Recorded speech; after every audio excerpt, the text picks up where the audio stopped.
Welcome back to another Cogmind dev stream. Yeah, that's kind of unexpected, eh?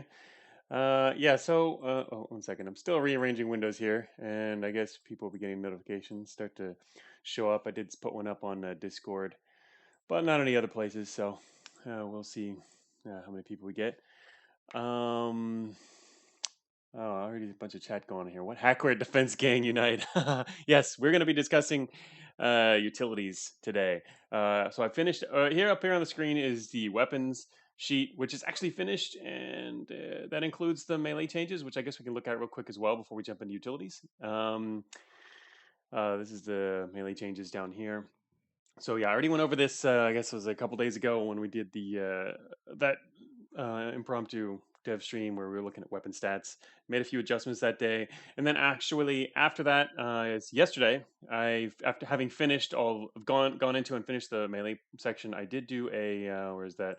I did put up a Patreon post. So for those of you who have Patreon, the full sheet was provided there, the Excel sheet as well, along with a bunch of other. I wrote an article about how I'm balancing and stuff. A lot of it I kind of covered in the stream, but this was more of a formal little write up thing. Probably do an even more formal, longer write up for the blog at some point.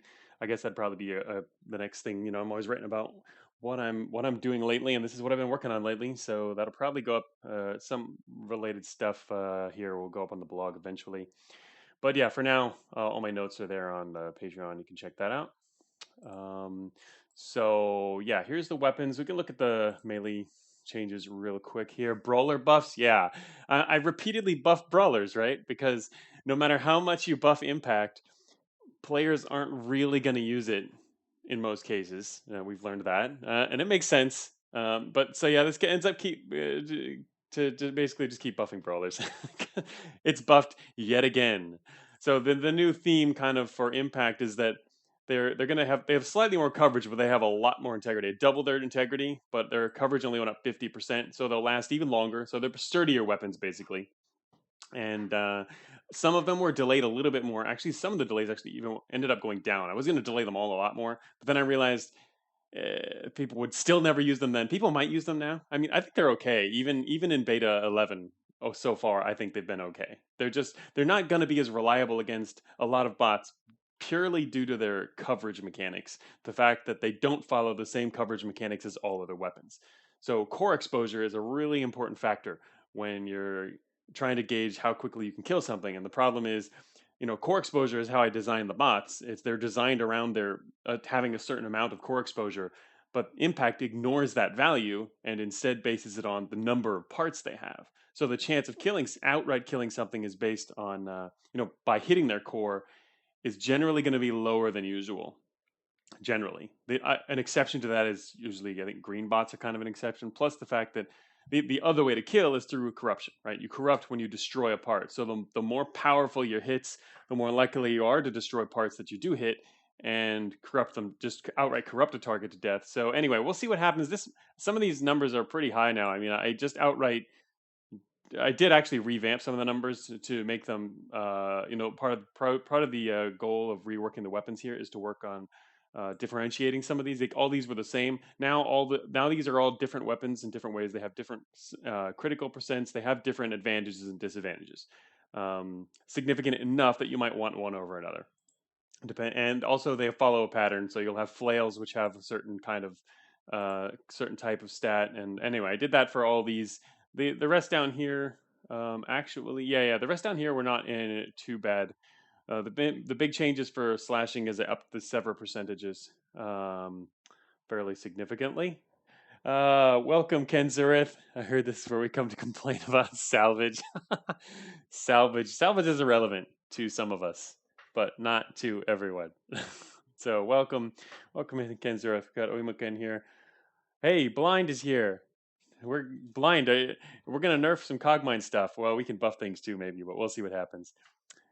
Players aren't gonna really use it in most cases. How do you think GG keeps winning? Is that with impact? You think? So yeah, Clanks. Again, this is gonna be a full spoiler stream. So I mean, we're not avoiding spoilers here. Weapons, all items are listed. So yeah, Clank's mallet here now does a ridiculous amount of damage and basically smashes whatever it hits anyway. Salvage is irrelevant to those that didn't know better. Hey, Faith on Fire. How many people we got in here now? Oh, okay. Makeshift hammer looks hilarious. Makeshift hammer is, yeah. For the makeshift weapons, I decided I wanted to keep the fact that they had no delay, which is kind of cool. It's no delay and a lot of damage, but the lack of targeting, right? They got to have some little drawback for that nice benefit, because a lack of delay is pretty nice. This one in particular, yeah, it's kind of crazy, but also the damage, the potential damage there is really big. Mega digging. That's the thing. These are really good at digging. They actually were already good at digging, because what I did earlier in beta 11, kind of again as a way to try to improve impact weapons in some way that makes them interesting, is I reduced wall resistances to impact. So impact becomes a much more effective digging tool. I actually removed that change as part of this change, because now they do extra damage. So the property, they're still going to have that quality, but it's purely based on the fact that they're just able to do lots of damage, which I think is actually maybe a better approach when possible, rather than changing resistances. I don't really like using resistances too much in Cogmind, but especially for terrain. But yeah, so it was nice to get rid of that and just switch it back to doing damage. But anyway, yeah, they're still very. These are pretty RNG-ish weapons in the end. So anyway, I think they'll be fun to use, especially with high smash and it's just a ton of damage. But I don't think it's going to be having people maining them for the entire run. But buff by 50%. If you're looking at damage, Imika, they're actually just about as good as they were earlier. Damage is all up 50%, and walls were originally had 50% where they were weaker. So anyway, yeah, they're going to be really good, especially with momentum. I mean, literally with like a regular. Well, I mean, I could say regular, but it's technically a late game prototype. But a gravity flail will get you over 100 damage when you've got some momentum going, which is a lot. um. Anyway, so yeah, this is, and so melee weapon wise, basically, I changed the theme of impact a little more, and also slashing was given it's a lot more sever back. Oh, these are the original values. In fact, I forgot to delete these in the sheet I shared, which might confuse people. These are the original values.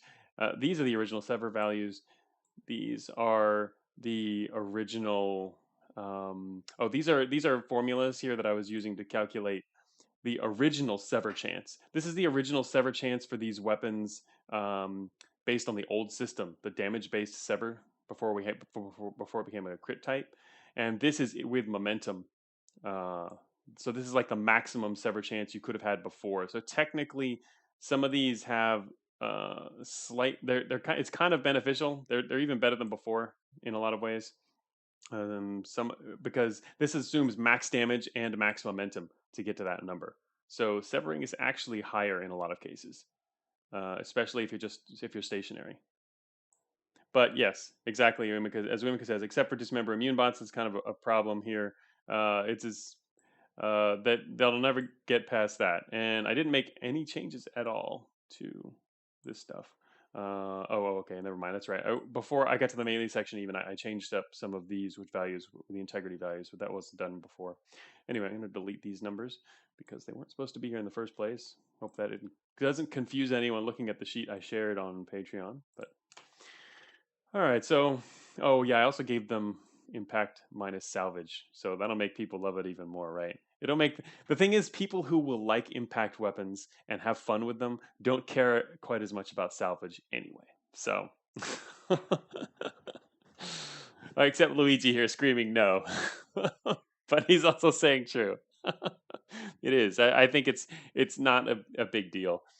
Because it doesn't really create very salvageable parts anyway. Exactly, like Oimik said, it's more of a flavor thing. Because also, I mean, you're going to be corrupting a lot of stuff probably by giving the target corruption by just smashing up things. So, back in my day, it didn't corrupt stuff. All right, regular gravity fail. All right, okay, so we're done with this. I just wanted to, I was just covering what we didn't get to finish last time. I did end up doing the melee changes, and so next we're moving on to utilities. All right, so beta 11 development, a lot of utilities have already been updated. So we don't have to really revisit everything. There's just a few that are left. Also, this sheet is it should be up to date, I think. Yeah, including the utilities I did. I hope it is because I just redid this sheet, formatted it anyway. Hopefully it has everything. Where's the yeah, so anyway, we'll get to that in a second. What I wanted to say, let me finish what I was talking about, is that Beta 11 has already updated a lot of utilities, especially with X9. I already went through and started, I removed a few, updated some others, and also, throughout all Beta 9, I redid sensors, redid a bunch of stuff. We added new ones. You got the machine analyzer, the new structural scanner. You got all kinds of stuff actually has been changing in the utility sphere. So it's kind of funny that I mean, to us, there won't be quite. We're seeing it gradually, but anyone who plays beta goes straight from beta 10 to 11 once 11 is done. I mean, the whole utility scene has been really shaken up. Obviously, there's the storage thing too. That falls under utilities as well. So let me see one thing. Let's do a quick search here. Did this get changed? Yeah. All right, good. All right, so yeah, this has all my latest corruption changes as well. So we're going to see that in here, which I haven't shared yet either. All right, so old man yells at electromagnetic cloud. Responding to Vectus saying, back in my day, it didn't corrupt stuff. Is this the part where you tell us removing Metafield and MTF quits Cogmind forever? MTF already knows the Metafield update because it was that was included in the previous X9 and that was already discussed a little bit. But yes, Metafield has been changed. I didn't actually change it a whole lot. This part is really hard to balance in an interesting way. I tried to make this actually a part that would enable 2-prop flight. It didn't work out, so I gave up on that.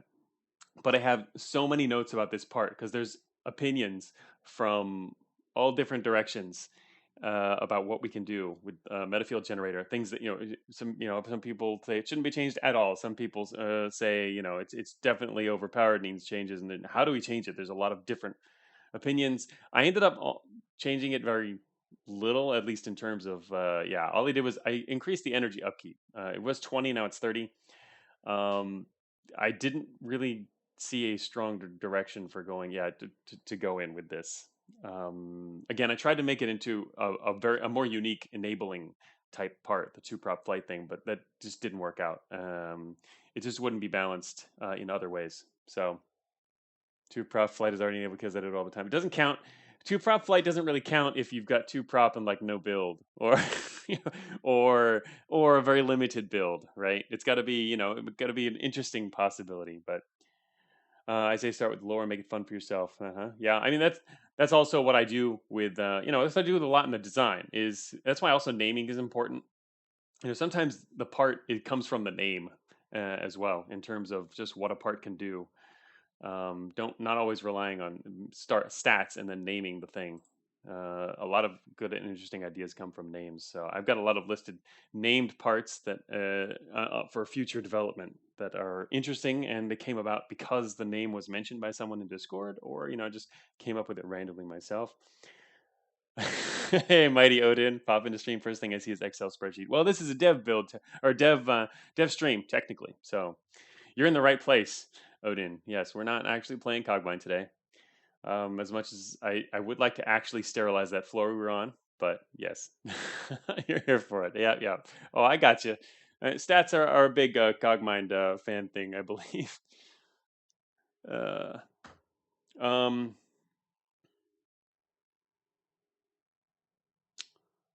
we'll sterilize that floor in our hearts. We'll do it for real next time. I'm pretty confident in that run. Anyway, so that was the Metafield change. We're mainly looking here today. What I need, so the part of the process I'm on now is going through literally one by one and seeing if and what needs to change out of everything that's left. Because so far all the changes I made have been based on. I look at an example. Oops. Uh, oh. We're going to spell that right eventually. So far, all the changes I've made have been things in my notes, parts that definitely I know I wanted to change, and I knew either how or just at least the fact that it definitely was going to change. So I went down my list of all those parts, and I'm already done with them. Either by removing or X9 added stuff or changed mechanics and stuff. This is some of the newer ones. System Guard was changed more recently, so this one has not been released yet. But this was an example of one that I had on my list that it just no one ever used it, and it was I mean, I guess maybe occasionally somebody would have, but it just could have been a much more interesting part that more people would use and also be more differentiated. So the new system guard here, yeah, reduces your effective system corruption by 8, and it stacks too, even. So these are kind of neat now. I mean, basically, if you have 8 corruption and you just drop one of these things on, uh, actually, one thing that's missing from this list. Anyway, oh, it's a processor. Never mind, that counts. All right. So anyway, it's a yeah. If you drop one of these things on, it immediately drops your effective corruption. You know, if you have 8 corruption, it'll drop it to 0. But technically, corruption is still there. It's just protecting you from the corruption.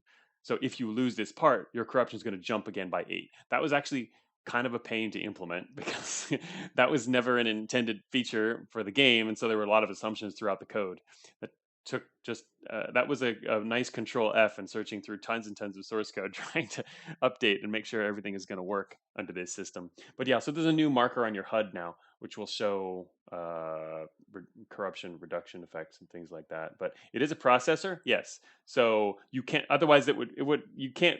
It would be the kind of thing you'd keep always in your back pocket to put on and rip off, you know, situationally, which would not be fun. So yeah, definitely a processor.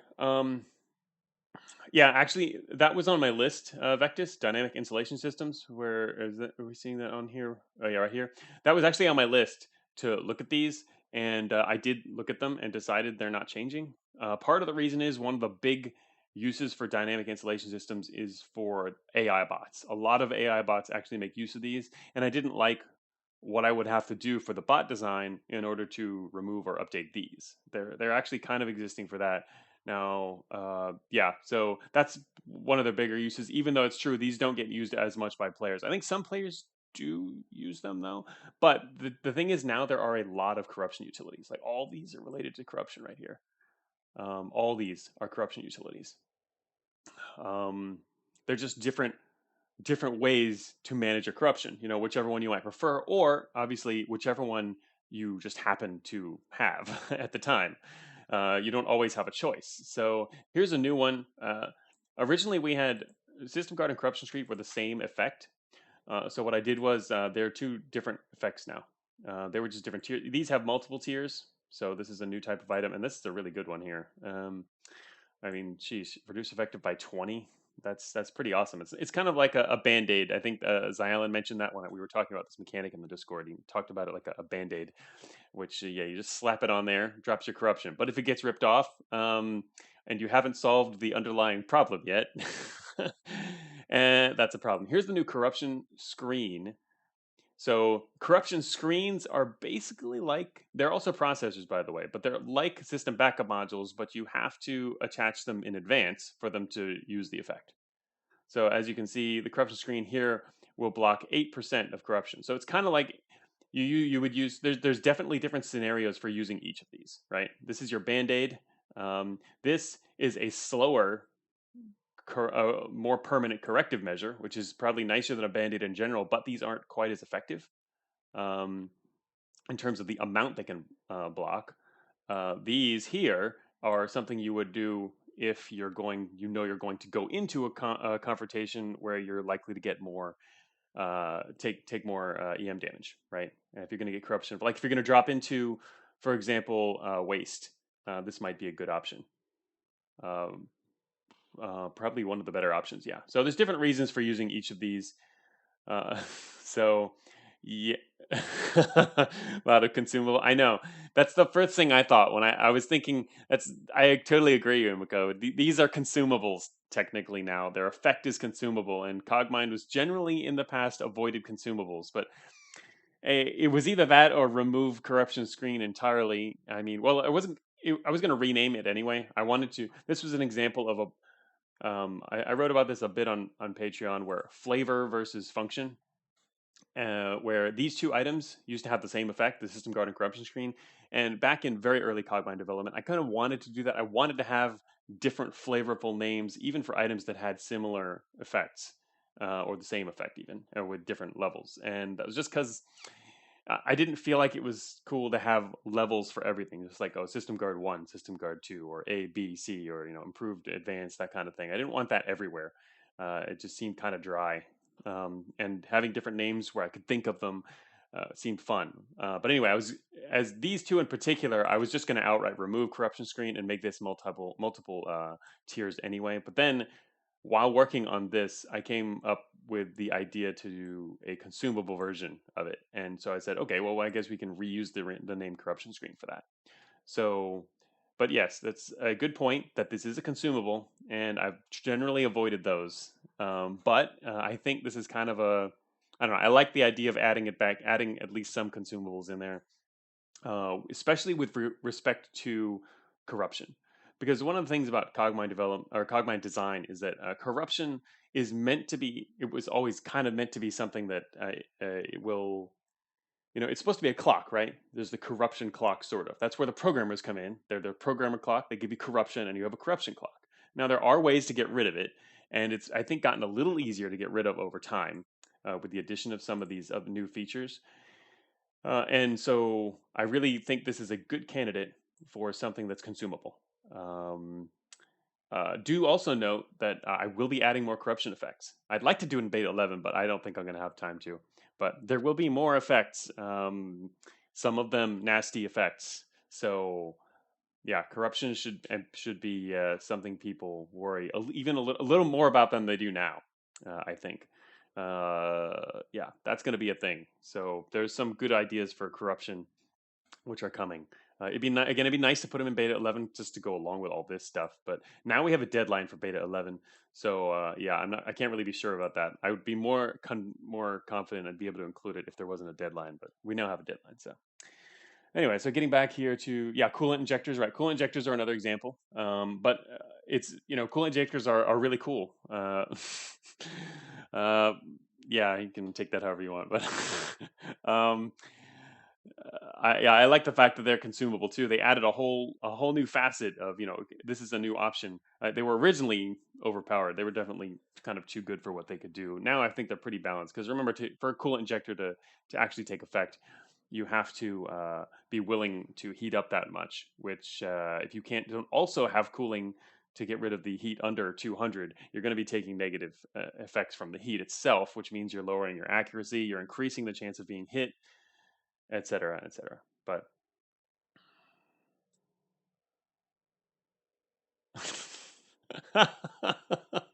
Chris Sandwich here highlighting on MTF stream. We're gonna see at one point system corruption botnet installed on terminal B760. Yeah. System corruption is gonna accidentally cause you to install botnets when you intended to do some other hack. That's a great idea. um, so yeah, I mean, there's different uses here. Oh, that's right. Even this is bot part. Oh, right. That's true too. Part of the reason for the corruption screens, when do you know you're going to be corrupted in advance? Another situation is the new corruption effect for the corrupted parts, right? When your salvage can be corrupted itself, and you can attach it at a cost. But these allow you to circumvent the cost. In fact, that was the original purpose for designing these, was going to be specifically for that situation, but it didn't make sense to do that because you don't want it to be. I mean, it just made a lot more sense to make it work for all sources of corruption rather than just that specific source of corruption. It's a lot more interesting, and it's not exactly overpowered due to the relevant mechanics. I mean, you've got to attach in advance. It's a proto processor, et cetera, et cetera. So. System corruption reboots you for 100 turns and gives a nearby surf a shoots order on you. That would be hilarious. System corruption for sabotage. Simply put on your put on your corruption screen before stepping in a shock trap. Right. That makes a lot of sense. Well, that actually would be an option if you know it's there and you don't want to go around it, or it's still that's obviously kind of tongue in cheek compared to all the other good uses for it. But anyway, Yeah. So anyway, yeah, I think these will add some new interesting options, and they should be pretty balanced. Thought about the numbers for a while and compared and stuff. So anyway, that's one of the new things that I had worked on in the previous week. So an example of utilities have been changing. Um, Another example, which is still on my list, but I'm kind of I went through it. I actually spent a long time. I was about to make the change. Is how trap extractors work. I was about to make this change, and I decided it actually involves a lot of complications in terms of UI consistency, game logic, and a number of other things. So I don't know. I've left all the notes on my list, but I'm not sure if it's actually going to happen now. Okay, now to tell you what I'm actually thinking about here, trap extractors. I had the idea that trap extractors can also basically have the function of a data jack and allow you to. They can directly extract adjacent traps that haven't even been hacked yet. Um, but there's just a lot of balance issues around that and other complications. So in the end, I decided not to, and I don't think I will. But I mean, anyway, yeah, that's the one thing that was left on my list. That was on my original list. Like I was talking about, I had a list of things I thought should change or wanted to change, and I went through and changed all those things. The only one that was not actually changed was the trap extractor. So, do integration meters help with corrupted parts or just faulty parts? Do integration meteors even exist anymore? They're gone, aren't they? We changed that. That was replaced. Um, in fact, okay, so I could mention that too. Utilities, several utilities were completely removed. I get the heat shielding. It's not even on this list anymore. And yeah, there's the AA that does that. Exactly. That's what I was gonna say. The integration mediators, Phaethon, were replaced by a new alien artifact. Because the effect itself was not good enough as a part. Because one of the things that when you're comparing whether these utilities are worth having is they occupy a slot. Is it worth the slot they're occupying? That one was never really worth a slot. So it became an artifact which gives you the permanent effect of that, along with I think another effect as well. So yeah. It's in beta 11. That part has already been removed and replaced. So it won't be in this list. All right. Um, yeah, exactly, Croissant. Which would it make more sense to give the trap extractors that functionality and take away from the data jacks? Yes, that's what I was thinking of doing. That was on my plan, but I decided that's in my notes. I started doing it, and then I said that's a bad idea for various reasons. So it's still there, though. I haven't moved it away yet. I'll probably think about it again. Not now during the stream, but I mean like yeah, after all the utility stuff, because it's still on the list. I'll look at it, but I'm not sure anymore. Um, I don't remember the reasons either, but yeah, that's what I was planning on doing is taking it away from the data jack and giving it to the extractor. It would be cool if it also increased the speed of swapping and attaching mods. Yeah, I think that's been suggested a number of times in the past. That was actually suggested when it was a part, um, but now it's already balanced as an artifact. It's a permanent effect you can get. Um, I don't remember what. Let me think about it real quick.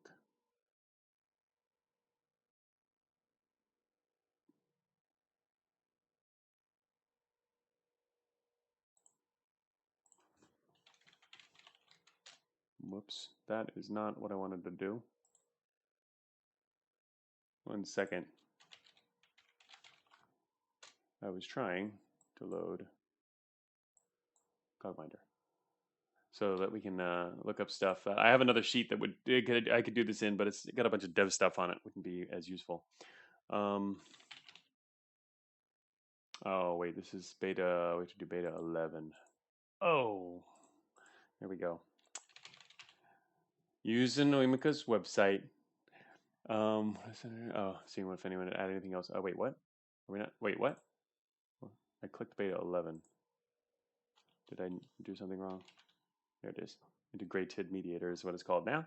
Yeah, here we go, Imika. It's a good website. Yeah, it's pretty awesome, huh? Integrated Mediator here. Energy and matter required for part attachment permanently reduced by 50%. Also enables 50% chance to avoid negative effects of attaching a faulty prototype or corrupted part. But this feature requires 20 matter to take effect. This is yeah, it's basically the old. It's become an artifact which gives you this permanent ability. But and some of the other utilities. So the reason I wanted to bring this particular one up is some of the other utilities that were completely removed. For example, like heat shielding, which was just outright removed. They are candidates for turning into artifacts. I think because they're not worth a slot, but they'd be something. They are an effect might want, and the game the game design can handle, as long as the acquisition is taken into account. But the thing is, I'm trying to avoid adding too many of those, especially for now anyway, because it was not really the idea of Cogmind is that you can get all these permanent upgrades, right? There are some and they're cool, but I don't want there to be permanent upgrades all over the place. You're meant to be the sum of your parts, not the sum of the abilities you've gained. Um, the focus should be on parts. The other reason is for UI reasons. In Cogmind, you're meant to be able to see in a screenshot basically the majority of a build and what defines it, rather than having a bunch of hidden things like other abilities. Now, not that's both for sharing with other people and also for playing yourself. You can see everything you need in your one main map view with the map, all your parts, your inventory there, all the main stuff.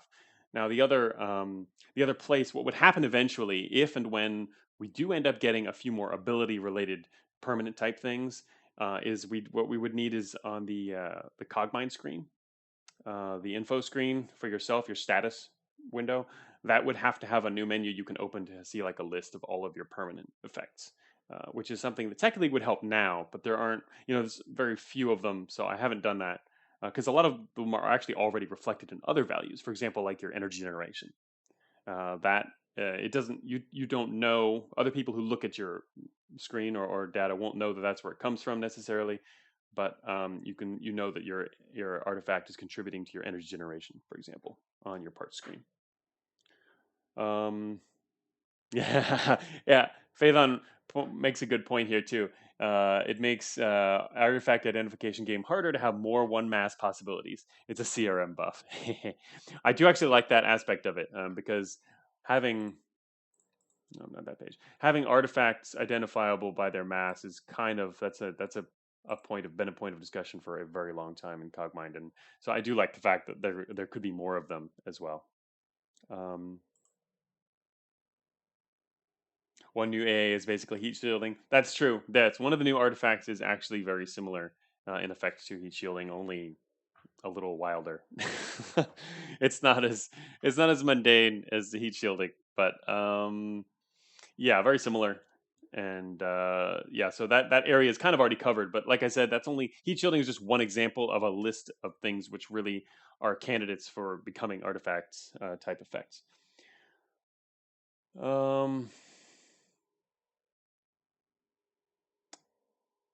Cogmind is literally godsend. No, Imika is a godsend. Done lots of good work. All right, so back to our utility list. We haven't actually, so this has all been background stuff. We haven't actually started yet.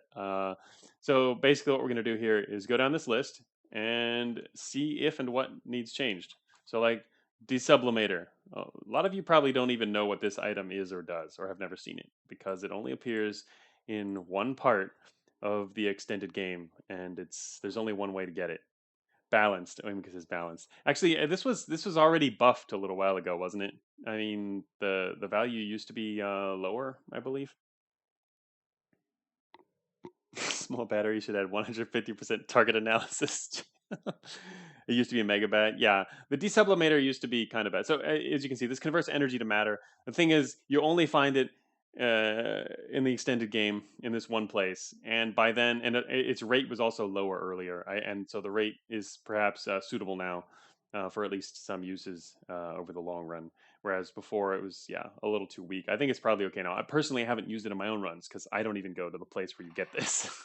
So I may for this part, unlike many of the others, I kind of have to rely on feedback, and so it did get buffed. Who's this? Hello, return to the fans. It would be extremely spicy if much weaker desublimator could be found built normally. Yeah, the reason I put this where it is in the game is because I'd never really wanted energy to be able to create matter for balance reasons, even at a slow rate. There's a lot of other ways, to stock up on your matter, but I wanted that to be kind of a just something that you can't kind of transition you normally can't do. Matter to energy is okay because matter is limited. Basically, matter should be limited in amount. There should be a finite amount, but as soon as you can convert energy to matter, you basically have unlimited. As long as you have unlimited time, you then have unlimited matter. Which so that's not going to happen. We don't want unlimited matter. I want that to be a cap in the game, especially for later. Later on, we're going to get more things that rely on having matter. Like even now, there's things in the game that rely on gathering matter over time. And if you can turn time into matter, that removes that possibility from the equation.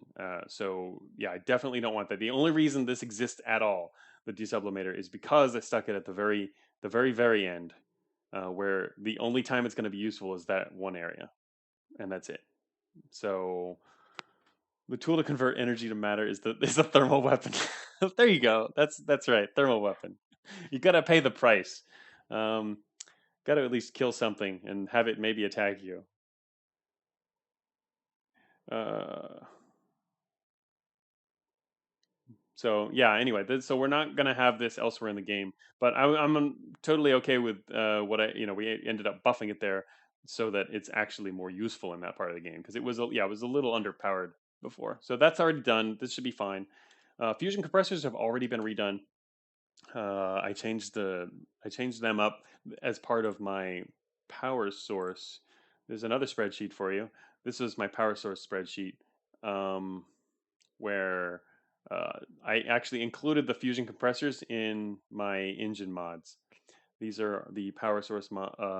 This is the coloring in this page is different because I was not using it to actually. The values here are not actually modified. This was used to calculate things.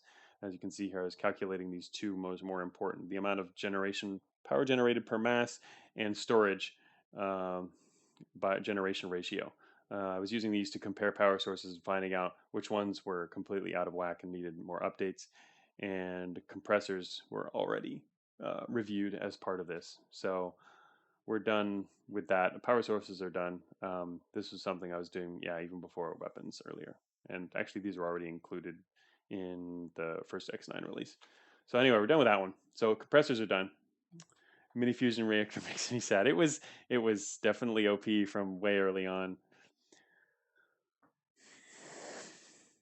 Breaking the law of conservation of energy with D-sub and fusion compressor. Yes, yes, it's true.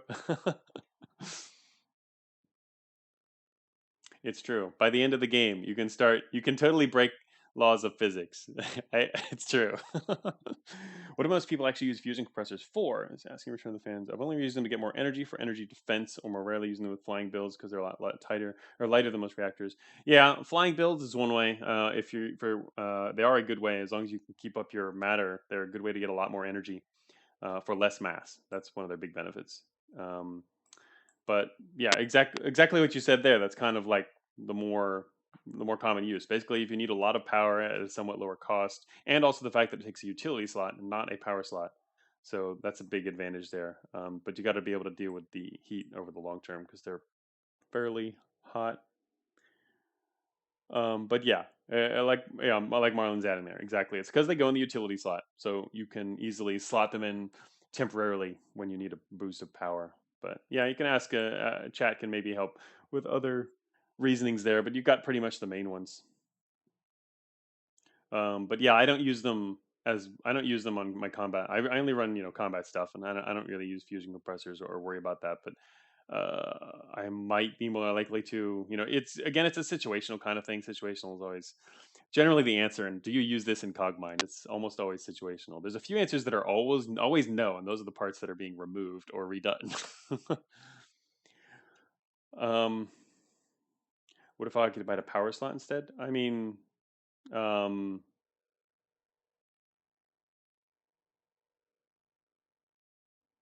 that's an interesting idea, actually. I guess the idea there, though, is that yeah, with power sources, hmm.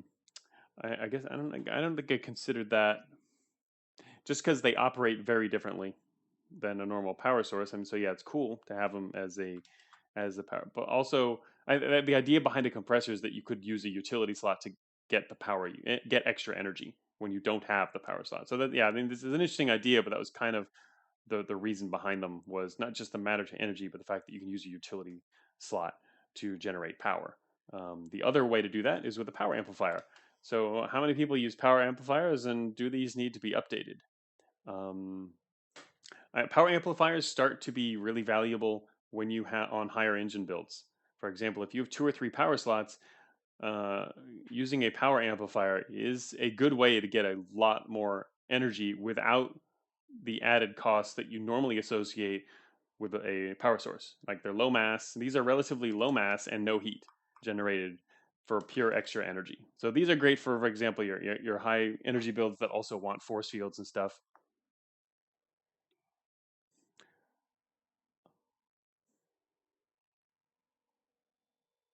Mm, you feel that yeah, it's possible. It depends on the build again, really. Return. I feel fusion compressors are really weak later on because power amps usually do the same job but better. It depends. That would depend on what base engine you have. If you have a good enough engine, and also yeah, other things about your build. But yeah, it's possible. It depends.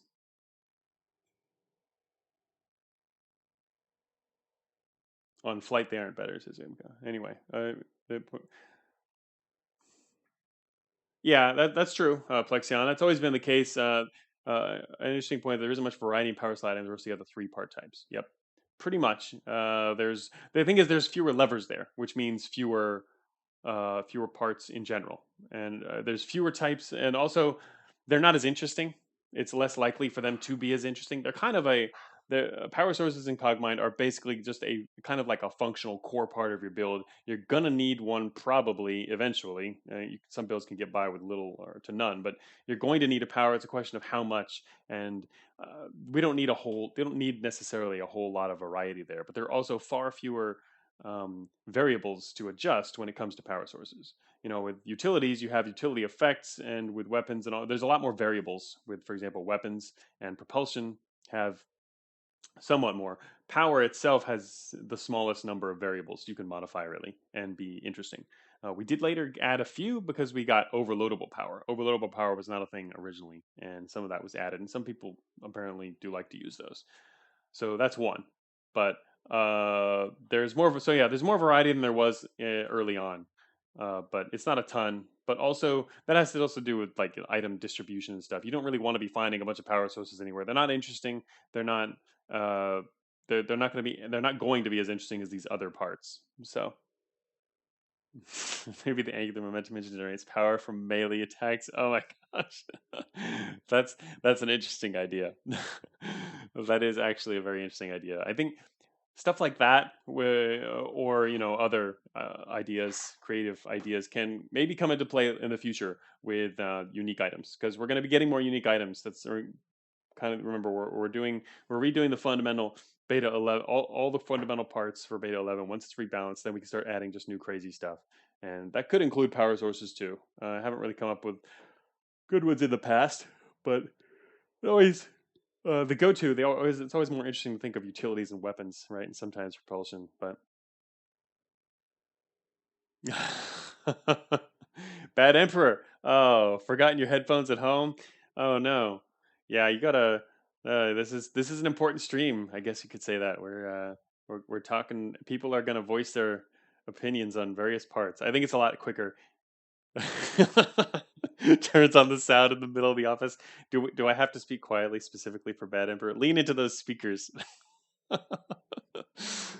um, Reinforced engines, yeah, engines that resist disruption engine bombing effects is an idea. Yeah, that's true. And reinforced engines could fit that role. You're quite right. That would be an effect. That would be a potential effect. Again, today's stream. All right. First of all, today's stream, we're not really trying to come up with. First of all, we're not really. We're supposed to work on utilities, not others. Plus, we're not. We don't want to come up with a whole ton of new ideas. It's not today's. We're not coming up with new ideas so much as trying to just make sure that the existing utility set is done.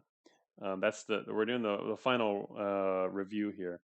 But it's true. Reinforced engines could fit that role, and they already actually have a pretty good role too. High integrity was, after all, one of the potential levers to pull for power sources, and they do an interesting job of that. I mean, if you're a heavy combat bot, it's nice to see a reinforced engine because you know it's going to last a long time, and you don't care how much it weighs. No, no kids. We need to make Beta 11 even more bloated than it already is. Yeah, it is mega bloated. Control the bloat. And there's still a lot more to do too. Beyond the items, and the items is not the end of Beta 11. There's still a bunch more. So I need to get past this so we can start working on the other things. Anyway, so power amplifiers. Anyone have any input on this? On these? I mean, I think they're probably pretty decent as they are. I don't see a real need to change anything here. Probably. If anyone has opinions, bring them up. We're gonna also look at therefore weight increases steeply with level. I mean, that's because they're incredibly good at the higher. The thing they were balanced against power sources though. The fact that this can increase your the fact that they're utility slots, not power slot, but this can also increase your generation without any heat cost for a low mass. I mean, this is still 5 mass for 40% power generation. Yeah, this is actually better than having another power source if you were okay with having the 40% power instead of 100% power of having another power source. So these are balanced against that. If you want to go compare these masses versus the power source masses, that's where the numbers came from. This one is, I mean, they're all technically better than having a power source if the amount of power that it's going to generate is good enough for you. So,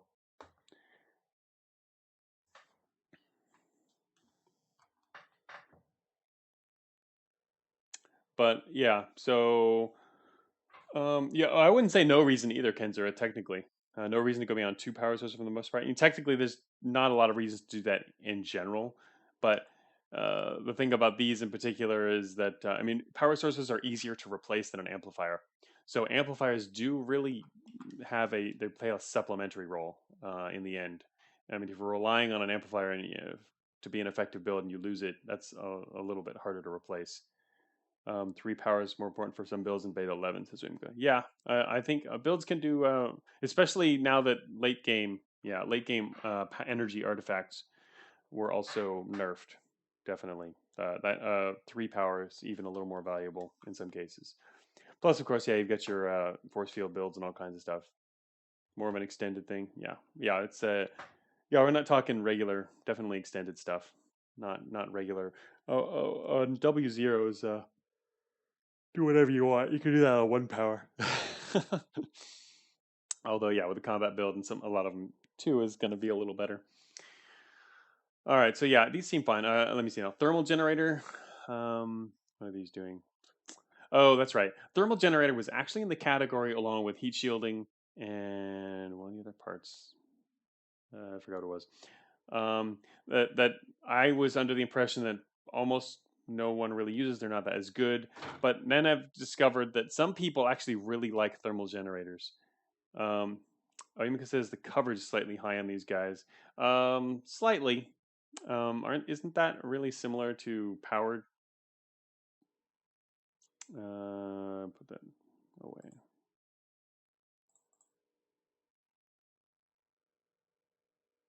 Yeah, they're alongside. They're a little less than most power sources.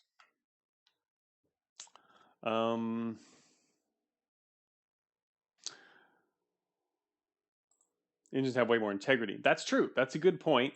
That engines do have more integrity. So you could either increase their integrity or lower their coverage a little more. I'd be okay with lowering their coverage as well. Yeah, all right.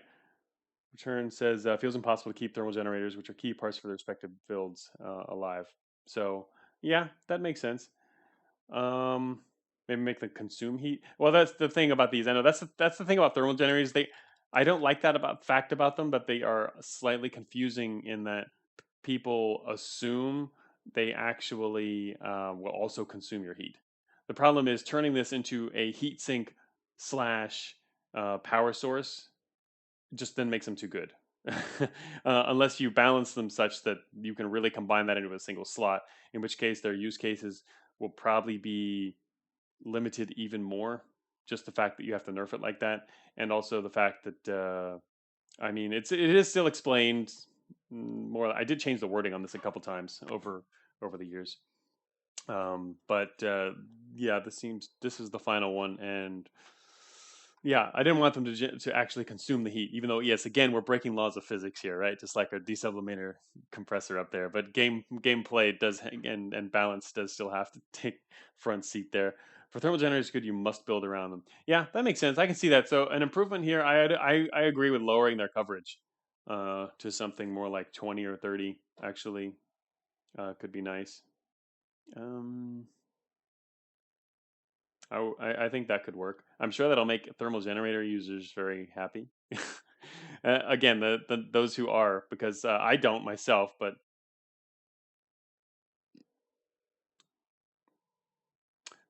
so yeah. Second, get my other notes here.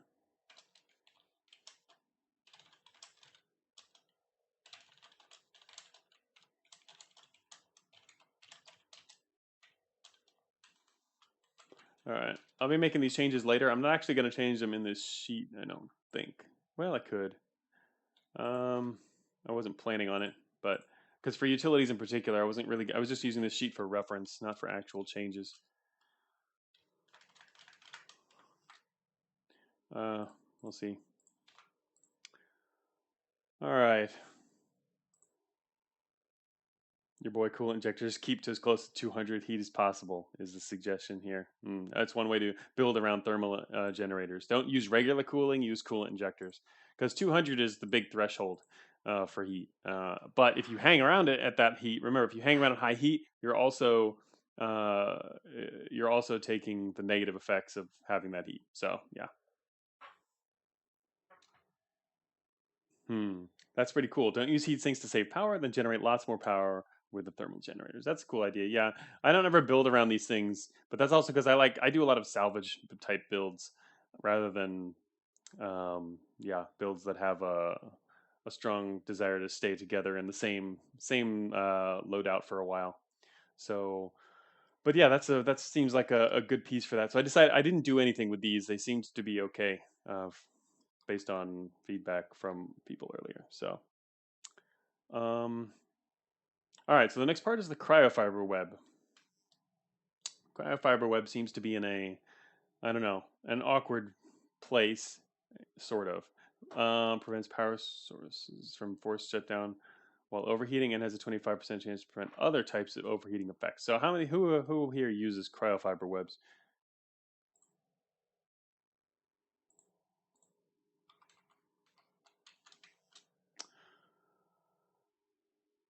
Yeah. Oh, Imika says, yeah. How does this become useful but not OP? That's I think in the end it's kind of was just this was the thing I did because partially because I could. It was added later actually in development. It wasn't part of the original item set in Cogmind, but it seemed like an interesting idea. Basically, I think it becomes useful if, for example, you're fighting you're probably a combat bot, but your combats end pretty quickly. I mean, it allows you to take no heat negative effects during your combats, and the main point being, remember that having any amount of heat actually does start to impact your aim and the enemy's aim.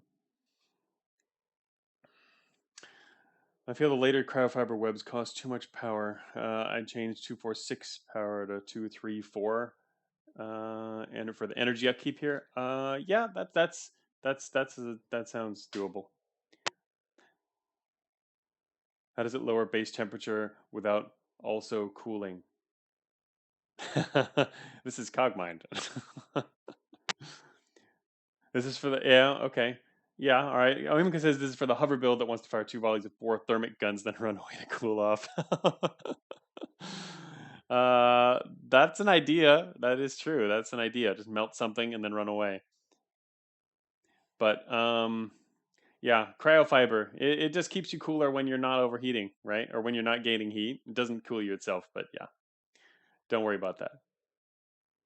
We could lower the energy cost if that would mean something to people. I've gotten a whole lot of other feedback here. Personally, I don't know. I guess I used them sometimes when they first came out, but I haven't really messed with them since. Um, Partially because, to be honest, when you're playing Cogmind, you've got these ideas in your brain like, okay, my experience with this at this certain period in time was just like, oh, I didn't find it useful, I didn't like it. So you kind of turn it off and you maybe never touch it again, even though sometimes it might be useful. I've noticed that a lot actually when as I've been going through like the entire weapons list, I'm like, I ignore this weapon in game, but on reviewing all these stats and possibilities, if I found a stash of these, I can see ways this would be fun and useful to use. This something I've been finding as I've been reviewing all the parts again, like from scratch, to think about them. There's parts that I've started to ignore that really I didn't need to ignore. So, oh, I see.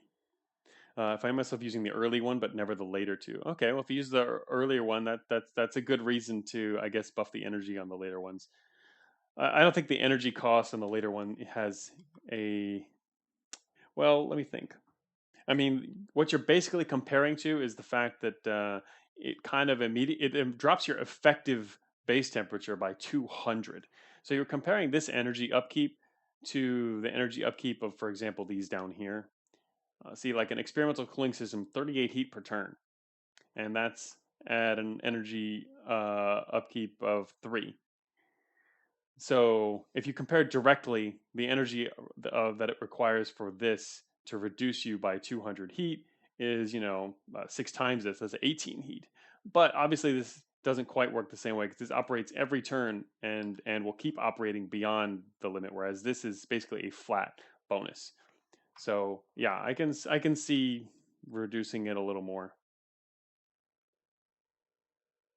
But yeah, these are kind of like a static effect that cut off.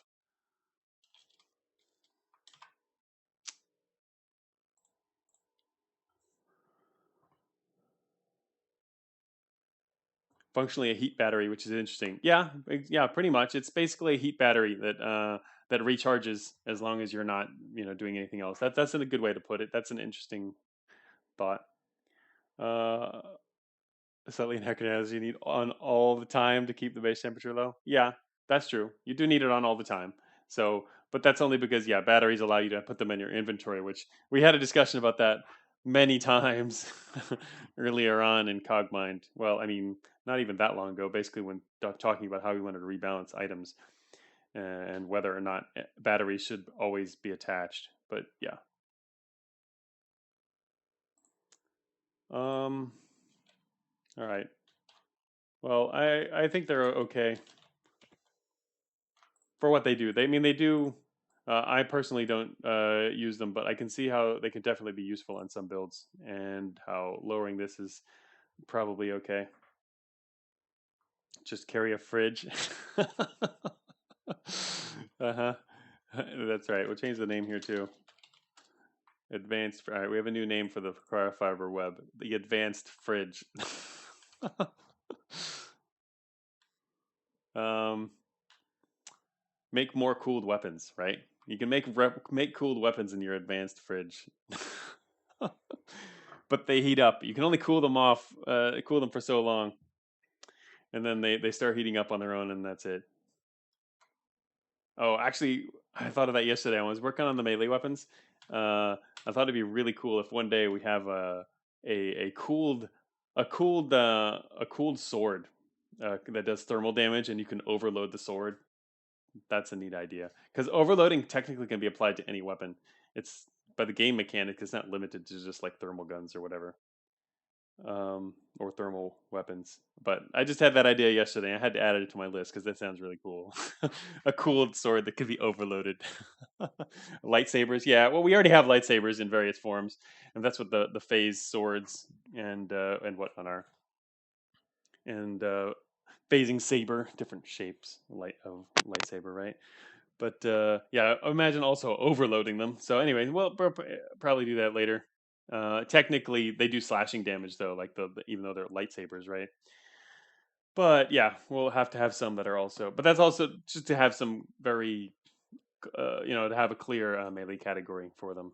So they're given that, even though technically you want to consider them thermal. Yeah, very very lightsabery. But I like the idea of adding in a few special ones. That's an idea for a unique, obviously, a unique type of weapon. We'll have to make sure the AI can actually overload it as well. Just like just like the new cutters are great because they can overload their propulsion. All right, so I don't think we need any changes to cooling's stuff here. All this stuff has been pretty static,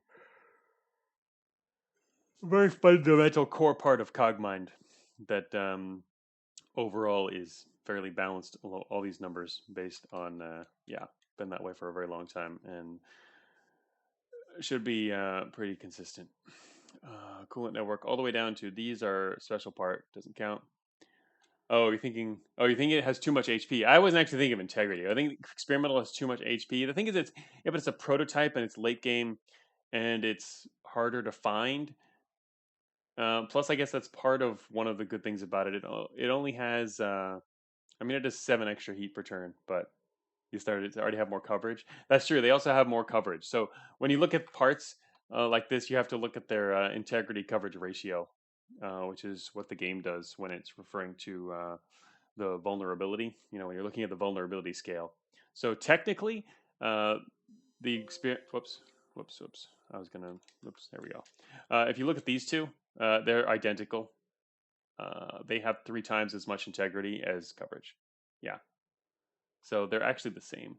I didn't remember that comparison myself, but yeah, the numbers were balanced a long time ago. See, this is technically 2 times, and this is technically a little less than 2 times. So yeah, over time they get a little extra integrity beyond their coverage. Heat sinks are different because they're a different form factor and just different overall. But um, so yeah, they should be good. Coolant networks and also what was see this one's also a 3-to-1 ratio. There's okay, so we also have all of the disposable ones. The first one was a disposable heatsink, followed by the injectors.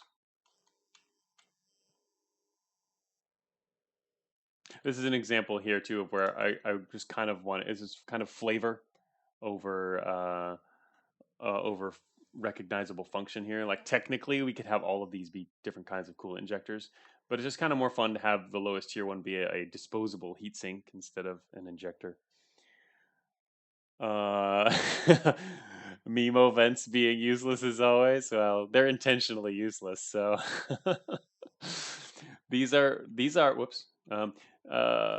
Memo vents here are golem balancing tools for the most part. But when did coolant injectors cost 2 integrity PUs instead of 1? That was a change made during early in beta 11. Because coolant injectors were overpowered. They lasted way too long considering what they were. It was in a suggestion from GJ, and I like that suggestion. So that was changed. We've been playing coolant with these coolant injectors for all of beta 11. No, my thermal generator build. Yeah, that's what actually you might not have noticed. Who was someone earlier? I forgot who it was. Brought up the fact that yeah, you're going to need more coolant injectors if you're, for that thermal for that thermal generator style. Uh, who's Return to the Fans? Are you Valguris? I've been curious about that since you showed up. The fact that you're saying you have a thermal generator build makes me know I'm Gerald. Oh, okay, Gerald. Sorry, I didn't. You have a thermal generator build too. I know. I think it was Valguris also has a thermal generator build or a plan that kind of is based on that. Okay. Welcome, Gerald. Some people with different Twitch names. I know most of them, but the people who don't normally show up or haven't known for a while. Oh, that. Oh, what? Valguris has the heat shielding build. That's right. He has that heat shielding build. Well, sorry, Valguris. Anyway, yeah. So these were changed to 2 integrity. So they're still very good. Coolant injectors will last you a while, but it's true if you're trying to run a long-term thermal generator build, you are probably going to need a more reliable source of injectors or carry enough extras because that in the long term that might not work as well. They lasted too long earlier though compared to what they were. They were basically before they were nerfed a bit. Coolant injectors were almost always better than using regular cooling. Now it's kind of up in the air, especially because regular cooling will last a lot longer and is easier to acquire, whereas injectors they're really effective, but they're not going to last quite as long. So They're a little more balanced now relative to each other. Can we make more enemies drop them or have fabricators build have fabricators build more of them? Can we make more enemies drop them? Well, go kill some behemoths, right? What you need to get is a stick now, and then actually activate it. But a fair number of enemies do use them. It's mainly the bigger guys, obviously, like behemoths. I don't remember exactly who else. Actually, wait a minute. I mean, we could look at it real quick. I'm curious. Doesn't Cousin Cogminder have bots? Can you search bots like with their parts they use or not? Part. Look at that. Wow, man. This is amazing. Imika's amazing. Oh, yeah, that's right. Fortress uses a network. That's true. Oh, so we should give it. Oh wait, here's Fortress with a coolant injector too. Just smack a super behemoth. Quarantine guards, M guard. Yeah, it's a lot of late game stuff. You got two of the new. These are two new bots you might start meeting. Maybe if you decide to tangle with heavies, these would be a new source of injectors. You can get one from me. I've got a coolant injector. Oh right, Yallers, easy to loot. There you go. Yeah, cool. Yeah, that's right. They have a coolant injector for their PD laser because PD lasers are really hot. Hello, Queen Bee. Welcome to the dev stream. A dwarf, you can definitely take his coolant injector, but it's the main source of injectors is behemoths. So it's true. They are kind of harder to acquire. These are the two other new common-ish bots though that can bring you in, but they're going to be these are later game bots. The beamer here got an advanced coolant injector specialist, so you can get these later if you'd like to fight against a ton of Gatling lasers. Just go ask a heavy for some. But yeah, you can technically get an injector easier if you just like hang around a heavy, right? He'll send the specialist, and you take their injector. But yeah, so that's exactly. Amika's pointing that out too. If you're in chat here, that these guys are actually farmable because if you need a quantum capacitor, hang around a heavy around that part of the game. But they're a little less reliably farmable, specifically because if you read my heavy post on the dev blog, and the one that talks about area denial, I did talk about the fact that intentionally the specialist distribution is kind of mixed up because we don't want them always dispatching the same bots on the same floor. That's kind of boring. So they can dispatch bots from other floors too. But yeah, there's a lot of good cooling from these guys, so that makes sense. Yeah, I like that too. The aspect of heavies where specialists are more common. It allows you to selectively loot specialists if you want to. I mean, it's definitely an option. They definitely carry better gear. You don't want to meet them in general walking around, but if you have you kind of at your choice. Uh,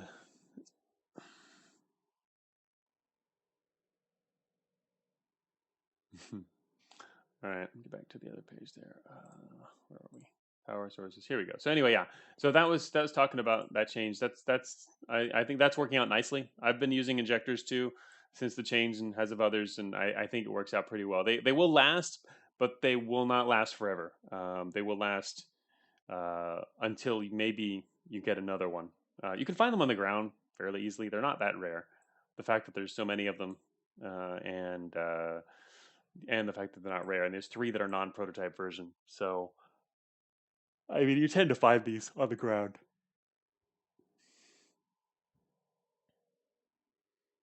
So we're both all right. Storage units. I'm liking storage units. We're not changing these anymore.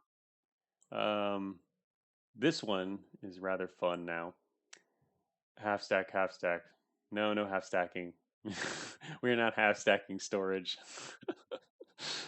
That would be kind of crazy to go back to that, but also that would mess things up in terms of balance. I mean, we looked at that earlier. In fact, I think it was one of the first considerations for half stack earlier on when we were talking about making storage no stack. That was one of the ideas behind it, is to whether some kind of half stack for storage would work out, but it just ends up becoming too complicated and pretty much impossible to balance, right? So the new light pack is fun. Look at it. It now has a ridiculous inventory capacity because it has a new negative effect. Well, yeah, it's a negative effect. It messes with your inventory, but it's very cool now. I love this part. I think it's going to be a lot of fun to play with. It's definitely a certain style of a part though. But yeah, it's got low coverage, even more integrity, and lot of storage space in there, which is kind of funny. It used to be 20, right? Hubbacks too feel too heavy and too half fragile. Well, they always have been, and that was they're meant to be too heavy and too fragile. Um, your speed is reduced a lot more sharply when you're overweight on heavy propulsion. That's true. I mean, the intent is not really to use humpbacks, except unless you're crazy. And a lot of, I don't know, a fair number of people were crazy earlier on. The idea is also the amount of storage you get from it. Um, I actually agree that all right. So I was saying here that all this is balanced. The humpback itself, among this, could perhaps stand to use a little more rebalancing. It's meant to be fragile, though. You're not really supposed to get into a lot of combat with the humpback. If you do, it's supposed to go down after a while. It's not like the other storage units, as you can tell, with the relatively low cover. These are meant to last. The other storage units, they should last you for, your given storage unit will last you for a good half the game, if not the entire run, once you have the kind you want, and depending on how much fighting you do. But for the most part, it'll last a very long time. Look at that art that screams high coverage. Yes, it's definitely. um, Humpbacks work in B10 because treads is only reduced to 180 speed. Isn't it reduced a lot further in B20? B20? I don't know. B20 is kind of out there. No, B11. Okay. um, Reduces coverage. I mean, it's meant to have high coverage and be destroyed quickly. But I don't want it to become armor, right? The other This actually plays into the actual support that you get from treads. For example, what does it take like 200 mass is a lot, but it actually is not a lot if you have a lot of treads. So I think it's probably okay. What? As long as there's a way for me to carry my 6 dampers. And it's a lot harder to carry your 6 dampers now, the Bad Emperor, with, the 4 slots. Humpbacks just brawn armor. Humpbacks are brawn armor. Yeah, I mean, the intent was. Let me see. Does it fit in here? Yeah, cargo storage. Um, Humpbacks actually were buffed a little in Beta 11. Well, by buffed I mean buffed from their earlier state. When they were actually even heavier earlier on. I dropped the mass. 200 might be. I think it's probably where we want it. Let me think. Guess we could use Cogminder here and look at parts. What I wanted to look at is propulsion, look at treads, and look at their support. I'm actually not familiar with using those comparisons. Spreadsheet. Was it spreadsheet view that shows all applicable stats? Oh, okay. Yeah, here we go. That's what we needed, is a spreadsheet. Because my prop spreadsheet is not going to be as useful for this purpose here. So anyway, we look at the treads here and check their support. Mega treads. Sort by sport, yeah. Well, I actually like to sort. I'm used to looking at parts sorted by rating. It's because then also at this I can you can do that both axes in your mind, like kind of like comparing the increases as you get lower. But what I'm more interested in is the heavy treads values. So we can do it this way if you like, though. Sort by so we got heavy treads are also going to be at the top anyway. But if you look here, so rating, you got to see what the depths you can get them at. Yeah, so here armored heavy treads. All right, so yeah, you'd have like a 6 slot. I actually did. I have a sheet for doing this actually. My prop sheet, which is where I was kind of basing some of this off of. I mean, I could pull that out now, but that one might be a little confusing for people. But anyway, here we look at, for example, that's rating 8. Yeah, I'm trying to look for lower ratings to see. These are armored, so they don't count. They're actually a little different. Armored treads actually have a slightly lower support because they have all that extra integrity. But if you just look at regular, even, There's regular treads here. So improved heavy treads. Yeah, you're going to be at 225 support for a 6-slot tread build. 225. So you are going to be overweight, and your weight would be, I mean, your speed. The penalty is now 80. So yeah, you go to 240, and I think, in my opinion, balance wise, you should be overweight if you're on if you're using a humpback. I mean, even cargo storage unit builds, a lot of them will be overweight, but you don't necessarily have to be. Also, remember that's assuming you stop at 6 tread slots. Some people now are going 8, and I think and I think that's okay if you can go to 8 and have a build and not be overweight and still take your humpback. So humpbacks fits perfectly on the mega treads build. That's not a real build. It can be.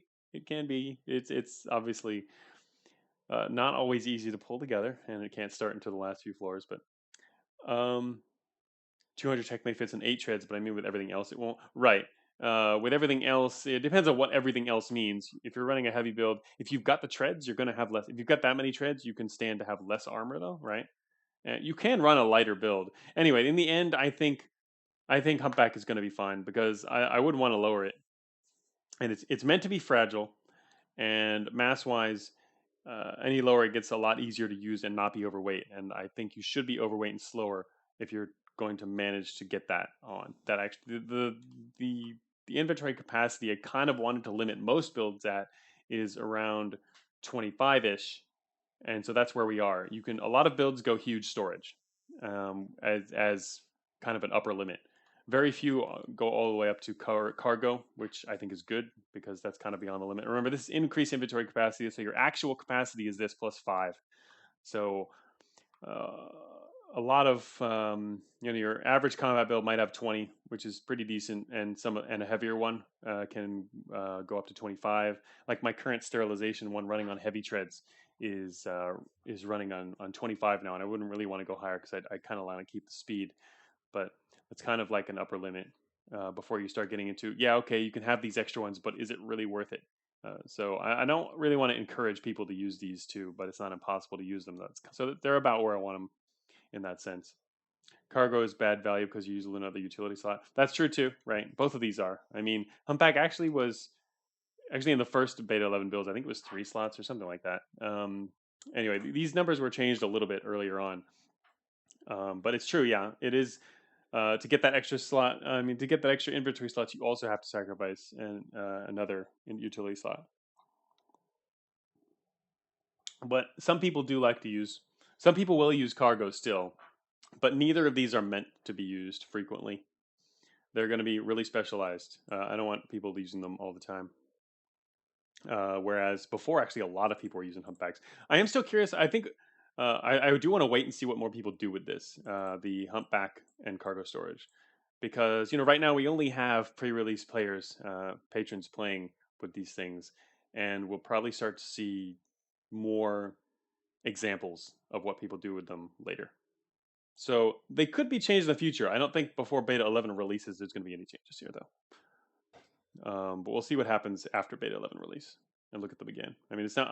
We're going through all the items now and making changes. It's not like final changes or anything. We definitely still change stuff. I'm just trying to get the balance right where it is based on what we know now. So light pack is now done and fun. All right, we've got our batteries and energy wells. All of these. And all the way down here, and all the way down here, these are all batteries. All batteries. So these were actually increased in capacity, I believe already. These were already rebalanced as part of early beta 11 stuff. When we were deciding whether should batteries have to be attached in order to store and use their energy, and like they lose it when you replace it. Can you get the energy when you drop it on the ground? And so what I did with these is I basically just changed their numbers because they were never changed for all of Cogmind development ever since like the 7DRL. So yeah, the smaller regular batteries were too low on energy, and the energy wells were too high on energy. So all the numbers were redone to be a better progression that's more suited to what we know about the meta now. And so I think these are balanced and fine. Check it out. They nerfed Super Battery. Who nerfed Super Battery? Oh, was it 2000 earlier? I don't even remember that. But yeah, the small battery was buffed. Technically, these are used by other bots too, and not something Cogmind is likely to use. But you can only buff it so much. It's gotta have a small battery. But super battery. Oh, beta 10. Okay, super battery was 2000 anyway. Yeah, super battery even got nerfed. I mean, it's still very good, of course. But yeah, all these numbers were changed, and this should be done. We've been playing with the new numbers, and I think they're better now. We've been playing with these since like the beginning of beta 11. So yeah, I'd forgotten that was 2000. I don't think I've ever actually. Oh no, I have. I've used super batteries a long time ago though. Disposable batteries. What? We've got enough of those in real life, maybe. Disposable battery. That's a crazy idea. That's a really crazy idea. It also seems really weird, but I don't know. That's also no. We're trying to get rid of consumables, or I mean, not add too many consumables. That could be a unique. That would be kind of funny. That would be a whole different effect for a unique, though. Like something that stores like 20,000 energy. That would be funny. Oh, Kenzerth is pointing out here with a biocell array. Stored energy can also be extracted directly from the ground.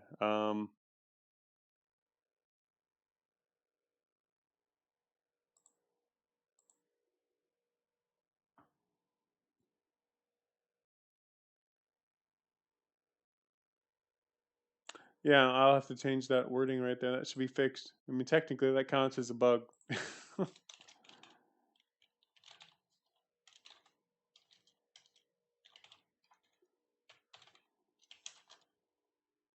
Make a note of this.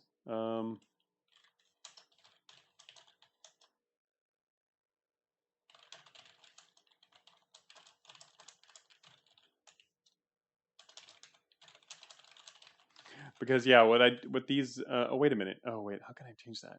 This is the effect. Hmm. That's actually a bit problematic. I mean, add a note here.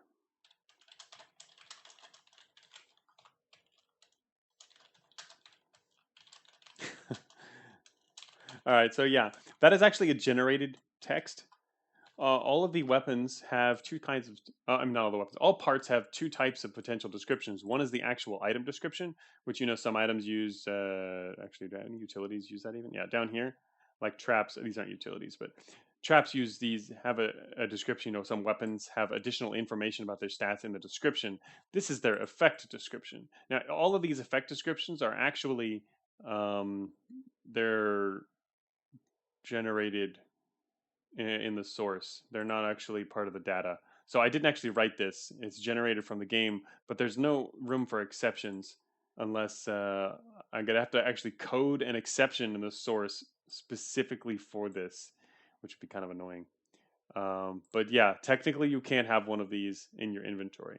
I think part of it though is that I mean the effects don't have names. I was gonna say otherwise technically it could be left this way because this is an effect of a battery, but at the same time, this is not necessarily considered or known to be a battery. But anyway, yes, secret Cogmind dev intel. This is descriptions are actually written in the text files for items.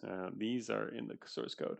Uh, he was referring to ASB biocell. Yeah. I know he's referring to ASB biocell. That's what I wrote in my notes. I was just looking at the I just happened to highlight a different one. But yeah, it's the ASB one that can't be actually removed.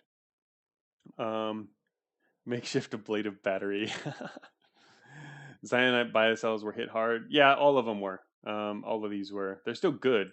I mean, they're definitely still good. I mean, people are using them, and because they do enable a lot of strategies. That's the thing, though. They originally were just these were way too good. The high end storage. Because what happened was in Cogmind didn't originally have these. These were added later. Can get ignore super battery, but the biocell stuff, all we had were the batteries and the wells. And I originally had the batteries at a little lower and made the wells really good, especially by the end game. And then when I added biocells, I wanted them to be even better and cooler than the wells.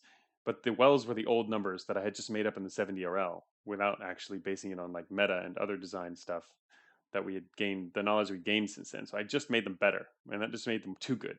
So anyway, that's kind of the history on on these power sources, which I think are balanced and fine now. Same thing happened to matter storage, I believe. Yeah, matter storage was also redone. Numbers. These numbers are all fine now, I think. I don't think there's anything else that needs to change in these. Um, matter storage were unchanged. Okay, they left the same. All right, I were left the same. I don't remember whether that was updated or not. Thought it might have been along with the energy, but anyway, I think they're fine. Bottomless matter pit, hell overpowered as always. Yes. Well, crazy youth is yeah, is OP as always. Yeah, that one's fine because again, you have to actually fill it anyway. And it's a unique. You know, uniques are always allowed to be named uniques, especially, but uniques in general are just allowed to be better, um, and crazy good in some cases, as long as you can keep them alive and use them right.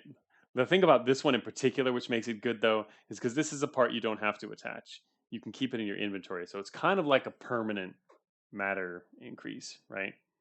Um, I mean, this could stand to be nerfed and still be very good, but I don't know. I mean, it's a unique, right? It's a unique. We don't have to nerf it. Although, well, I give it a rating 5 because youth's rating 5. The rating is kind of low on it, considering how good it is. That was kind of a little dilemma in terms of rating things. I should probably update that. No need to nerf a 1 in 30 runs item. Yeah, exactly. That's why, again, frequency is actually a really important part of balance. I talked about that in my stream a couple days ago already. That's something you don't see reflected in this chart is the frequency of these items. I have notes on that in my other charts where which do impact some of the design. But I'd say keep it at 1500, make it a little heavier. But the mass doesn't matter on this part. I mean, who cares? Because you never attach it. It matters for thieves. Ooh. Kenzareth makes a good point. The rating on this part matters for thieves. You're quite right. I need to need to update this. I'll think of something later.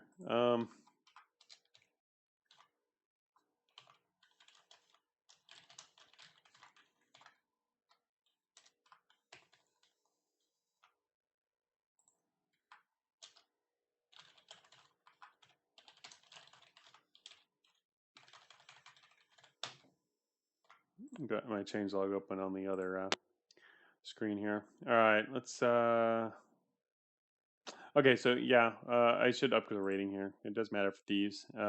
Some of these item ratings, especially for unique items, can be a little weird. Like this one was originally set at 5, I think, because Youth's own rating is 5. Uh, right? Do we need a rename? Youth's pile of 6 matter compressors stapled together. All right, so done with those. Weight redistribution. These were along with propulsion were already redone. Mass support. They were made no stack. That was the big change. But these have already been rebalanced versus the current propulsion. So even if someone says something we should change here, I'm going to ignore them and keep going because I already spent a ton of time in propulsion, and I think they're probably balanced now. I'm just kidding though. If you have more input, the thing is to really dive into mass support utilities, you have to take a really close look at propulsion. So yeah, you can offer opinions if you like, but bad emphasis. Where is MTF to complain about these? MTF is missing a very important MTF stream. MTF is totally needs to be here. What is he doing? Actually, I guess he's busy. He got the ping. He probably did. He's in the server, but he would probably like this stream. Where's MTF when we need him? Since when would the suspension frame so damn powerful? Yeah, that was let me see. Oh, 20. Um, I think that was already done. I believe it should be because the suspension frame was changed after all of these were already balanced. Because this one's responsible for holding up the golem. So this should have been fixed already. I'd have to actually check my past change log to confirm that. It's not in my notes anymore. Let me check again.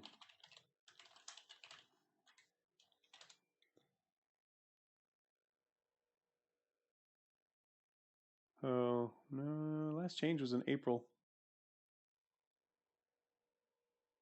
Mm, it has changed a few times during beta 11.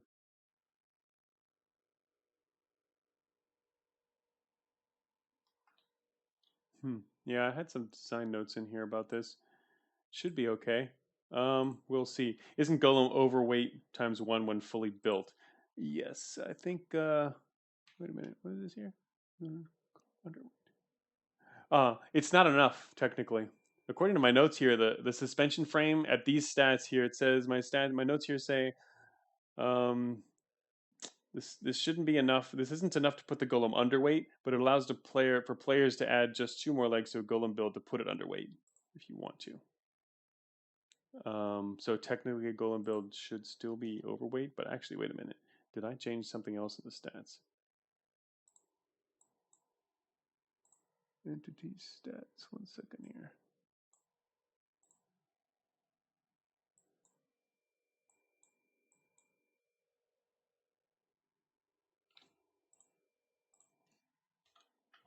Um,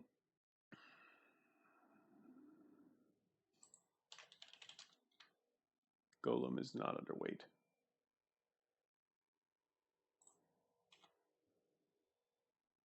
Yeah, golem has a support of 70 or 80. That should be taking everything into account.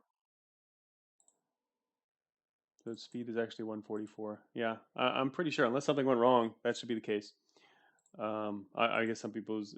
What is this here?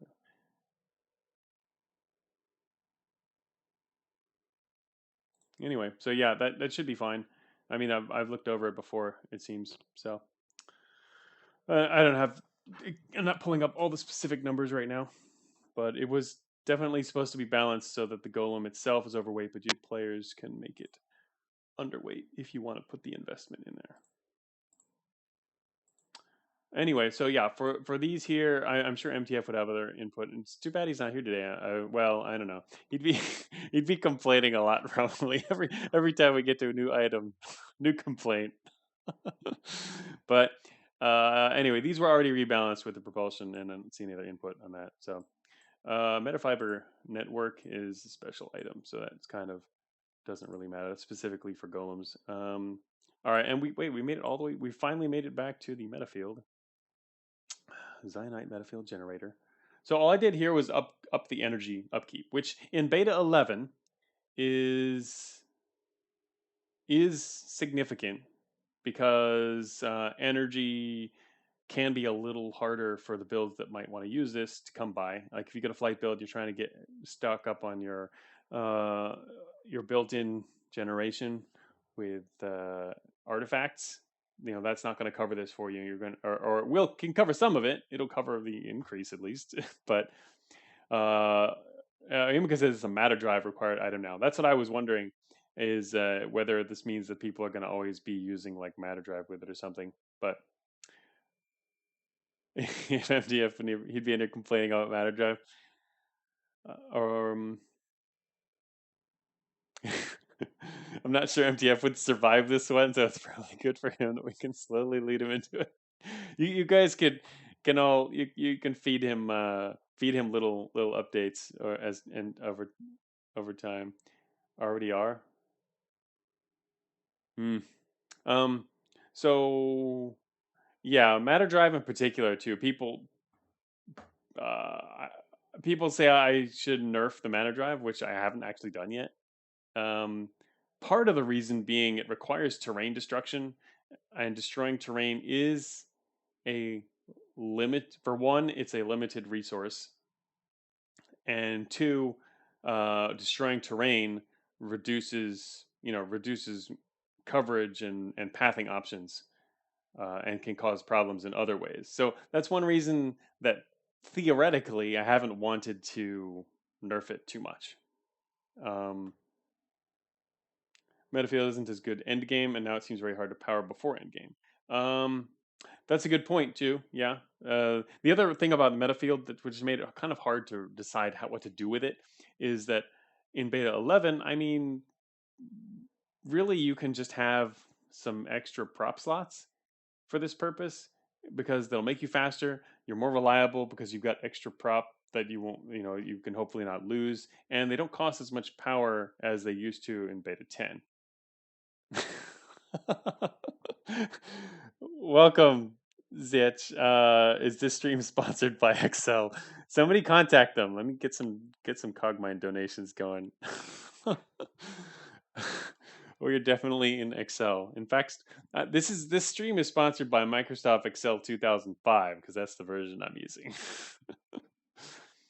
Who needs all that modern stuff? By the time I can power Metafield, I'm unable to get full two times boost due to the cap. Anyway, exactly. That's why I think this is kind of a hard thing to actually. I don't know. It's either, yeah, I didn't know what to do with it. That's why I wanted to try and take a completely different direction. I was going to change its effect, um, so it would be kind of like I said. I don't remember what the actual approach was, but it was going to be kind of a two prop thing, a two prop flight thing. Not specifically mentioned in the effect, but kind of make it something that would be good in that case. But it didn't work out. Couldn't balance it. Um, but yeah, we're using Excel 2005 because I mean, works fine. So why switch to anything to newer stuff, which new software just tends to suck. It just happens to be what I had and had been using for years, so stick with it. Wait, Luigi mentioned Patreon chat about doubling coverage of prop as a trade-off. Um,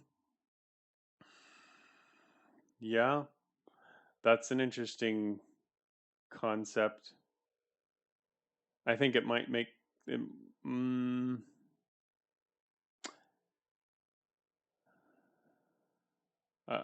kind of annoying in that architecturally, then you would have to always check if someone had Metafield any of anytime you're looking at the coverage of their parts at all. If it's a prop, if it's a I guess if it's a flight prop, you'd have to check if they have Metafield active on all bots, which is kind of annoying. But I usually don't care about that stuff until it becomes a problem. So that's just one of the first things I start to think about. But yeah, that's interesting. Doubling coverage of prop as a trade-off. Also, it helps when it makes sense. That's that one could actually work, and then drop its upkeep again. Though the idea is, I just didn't want it to be. Flight is already very powerful, right, from its speed, and outright doubling speed um, is even better. It can be really good, especially on. Actually, I mean, technically, when you think about it, it does help you when you're on lower numbers of prop. It's more helpful the fewer prop slots you have, which kind of what had me leaning in the direction of make this some kind of more dedicated two prop flight type thing, or at least low prop. And I forget what I was trying to do with that. I keep talking about it, but I didn't look at the notes. Um, I will think about it again with that particular idea in mind.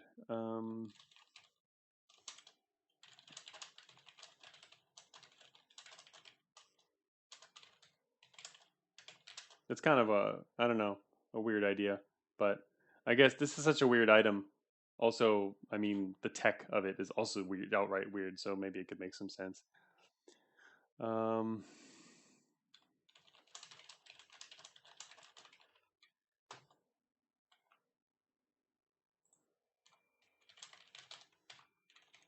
but when you're that fast, it's really hard to hit you, and you can avoid so many problems.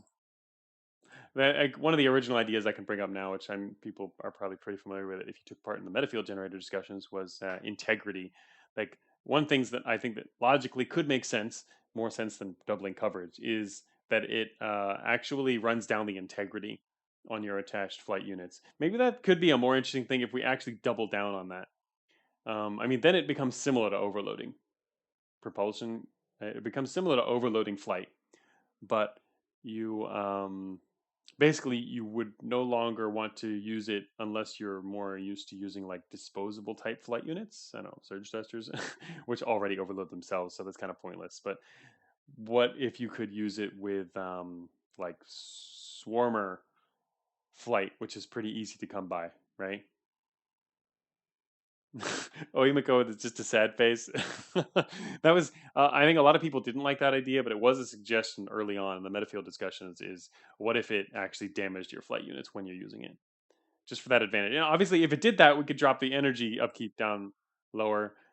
back to what it was, or even lower than that, like a much more reasonable low value. That because that would just completely shift the whole purpose behind using it. I mean, right now the idea is people aren't really going to use it or don't need to use it because why use it when you could just have extra flight units and go about as fast anyway? Integrity burning Metafield physically pains me. Well, again if the idea is that we want some people to use it. I've talked about this before on Discord. I haven't mentioned it, I don't think, on the stream before. Well, I probably have, because I like to reply to people who are talking about, they don't like a particular change, with the idea that, my idea for balance and design in Cogmind is that as long as someone is using something, with a good reason to do so, and because they think it's good, then that's an okay item. We don't want everyone always wanting to use a given item, which is kind of where Metafield has been. It's always been good, and it's true. It's hard to get, and it's a unique item, but at the same time, it's something you can reliably get. It's a reliably obtainable unique item. That's different from random unique items. This one you can get from a specific NPC, and so people will farm for it. And if you can farm for it and it's good, and it's always good on a certain type of build, I mean, then everyone's going to want to go for it, right? And that's kind of, I think, a problem with the Metafield generator. So if we could change it such that some people will like it for their builds, not everyone, or even better, it's good on some types of those builds, not always. Then I don't know. I think it'll be in a better position. As long as I play Segregator.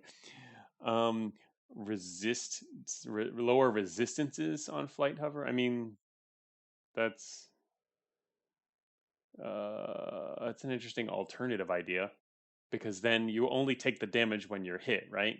Rather than always taking the damage purely from using it.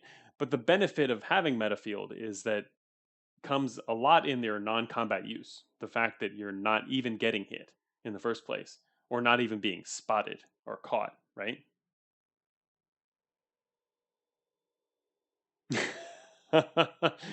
Zeech says, seeing your spreadsheets after playing Cogway has become very apparent you're very partial to small fonts that fill the page with information.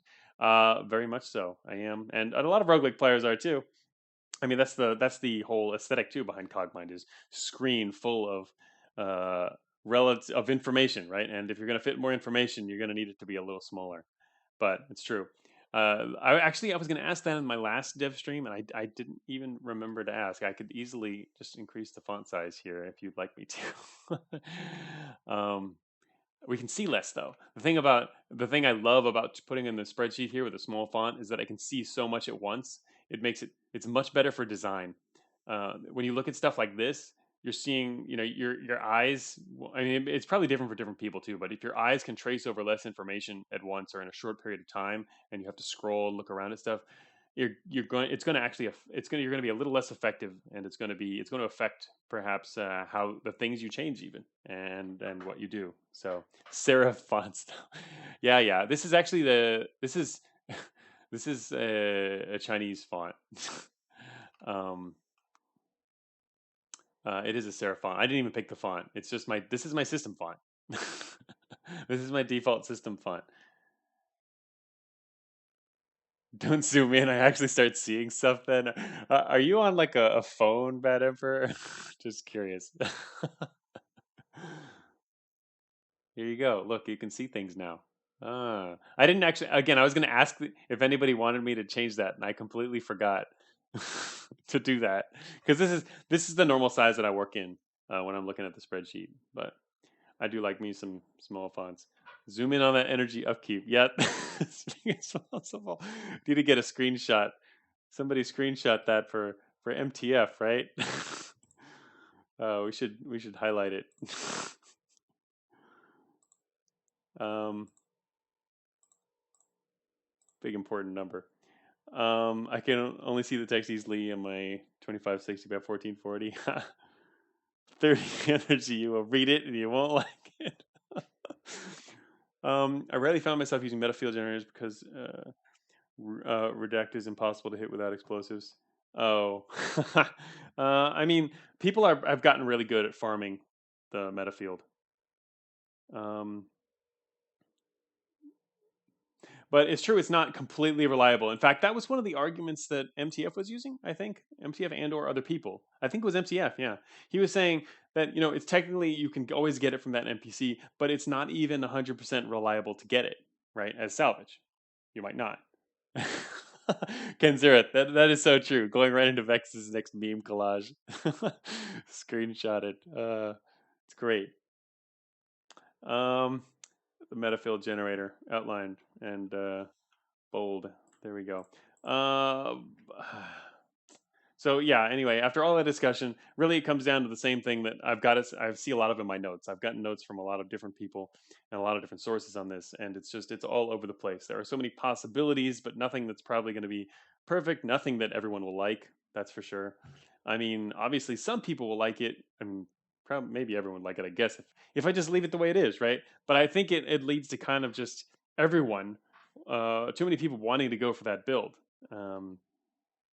Just for this item. But Imika says, keep in mind, people getting it 100% of the time was also an era where you could stack salvage targeting on your flat guns. Were people actually doing that though? Specifically as a strategy for taking on Z Importer? Were you stacking salvage targeting and flat guns? Really? Croissant says yes. Oimika says yes. How many other people? How many people are yes here? I didn't know that actually. I know that people are going after her, but I did not know, for this, but I didn't know exactly how you were I thought it was just regular. I thought it was maybe like hitting her with a plasma cutter and then, doing it a normal way. How do you get all the flak pellets to even hit? Well, it used to be easier. It's a little harder now actually, to get all the pellets to hit, because the mechanics were changed on the flak gun in beta 11. The way projectiles used to work in Cogmind, missed projectiles could still fairly easily randomly hit a close target if, as long as you're really close, because it would randomly pick a trajectory in front of you. And obviously that's still going to be likely to hit the target, but I changed the mechanics in beta 11 so that missed projectiles are now going to be much more likely to not hit things by scattering them even more. I forget the actual architectural approach beyond that. I can't give any more details because that was like months ago that I made this change. But yeah, earlier this year I changed the way those work, and you do get fewer hits now. It scatters more. It used to actually pretty much end up concentrating a lot of hits around the middle. Now it scatters more. It's still possible to randomly hit, but it's not as likely as it used to be. I have a for development purposes. I hadn't used it actually in many years, but specifically for that flat gun and projectile change, I pulled out this tool again, which what it does is in Cogmind I can fire a weapon and it pretend fires the weapon like a bajillion times, and you can see the distribution of where all the projectiles go, and it shows you a heat map for the projectiles. And I can do the same thing with explosions and other stuff like that, but it's mainly useful for projectile distribution to make sure that something is kind of how you want it. That was what I was doing way back when I was working on, how missed shots work and random stuff like that. But anyway, and also arcs. I guess but it's less needed with arcs anyway. I don't know if I even tested it with arcs. Yeah, because I mean arcs is just completely random. But anyway, let me look at chat here again. Here doesn't. How do you get the flak to even hit? It doesn't matter that much. You'll eventually hit enough times. 3 TCS. What? A person who was not active when that was the meta strap. I confirm that people are doing that on stream. Oh, really? People are doing that on stream. Gotcha.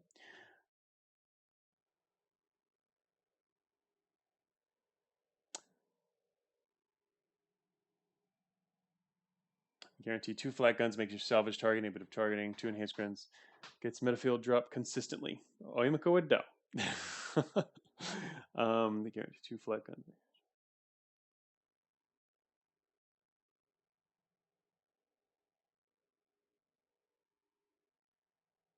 So what you're saying now, what you guys are thinking is that it's not as easy or possible to do that anymore? I can usually kill her in beta 10. You have a few floors to prepare and get salvage targeting, good armor, and good thermal kinetics. I mean, killing is not a problem. I think killing is not a problem. What we're really discussing here is salvaging. Can you kill and get decent enough salvage? So yeah, if you've got your salvage targeting along with other direct fire weapons and aren't using launchers or salvage reducing parts, then yeah, it would make it a lot likelier. I guess the other option for which was mentioned earlier was I think one of the earliest options for balance was increased coverage of the generator, which would be normally how I would balance an item like this, is increase its coverage. If there's anything that I don't want players to be able to use for an extended period of time, I give it a higher coverage. You know, even if it's necessary, perhaps for example, a device like this one, which doesn't necessarily have to have a higher coverage. Devices can theoretically can have either low or high coverage.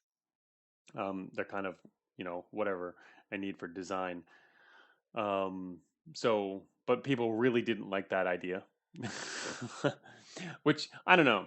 I think having a higher coverage is kind of okay for it because I mean maybe that means then you use it sometimes rather than all the time, like when you really need it. Because having this as do we want this to be something that you have as a part of your build and are always using, right? Like what if its coverage was just raised to something like 30?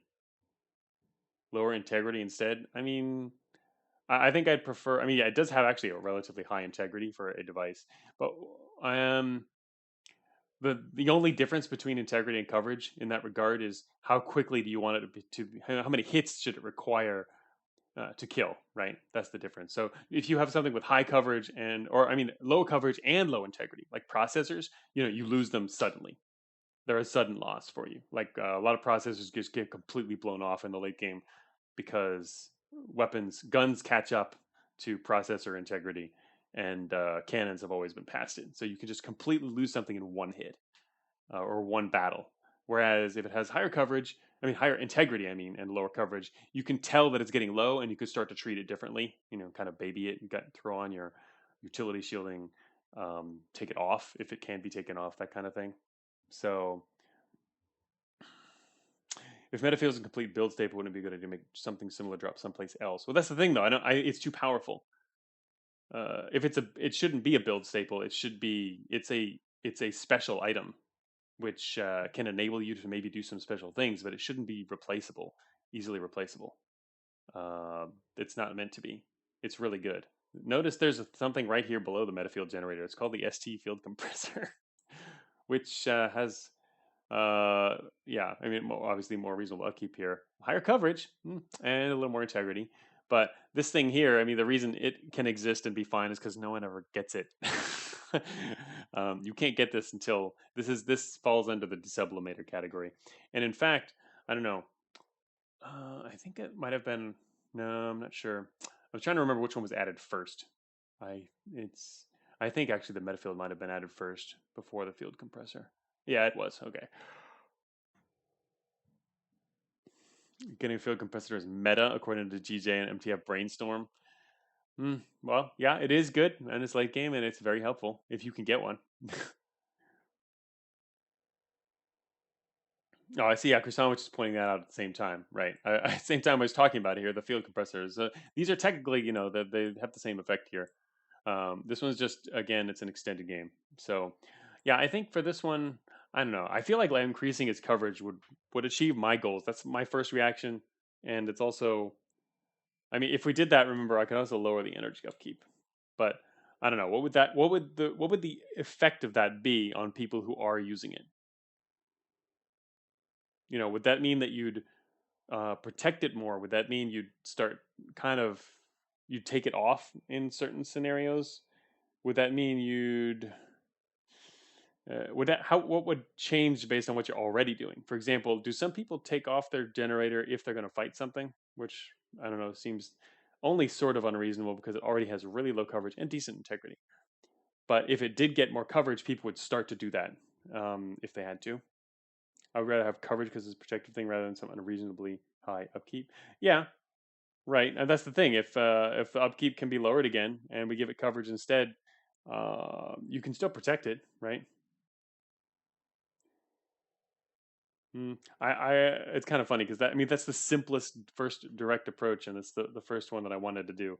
But people kept saying, no, don't do that. So I've been looking and searching for months and months and months for an alternative for the Metafield generator.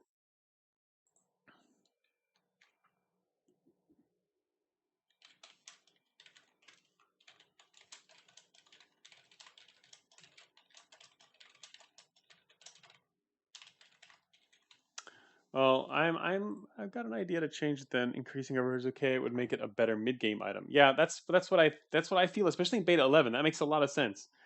Phaethon, I know you were mentioning that earlier, and we talked about the fact that in the late game, you already have enough good flight prop that your speed is already very fast. The advantage of the Metafield gets lower and lower the further you get into the game. But interestingly, people still do like to have it even through extended if possible. So if I have to swap Metafield on and off, I usually use it for escapes, which means I'm being shot at. Well,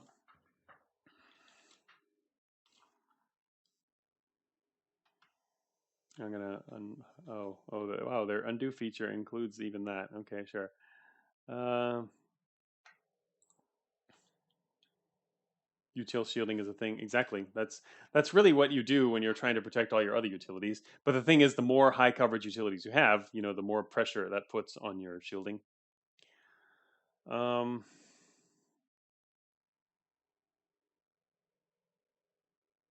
Also, this is a decent amount of integrity for a device. It can last a while.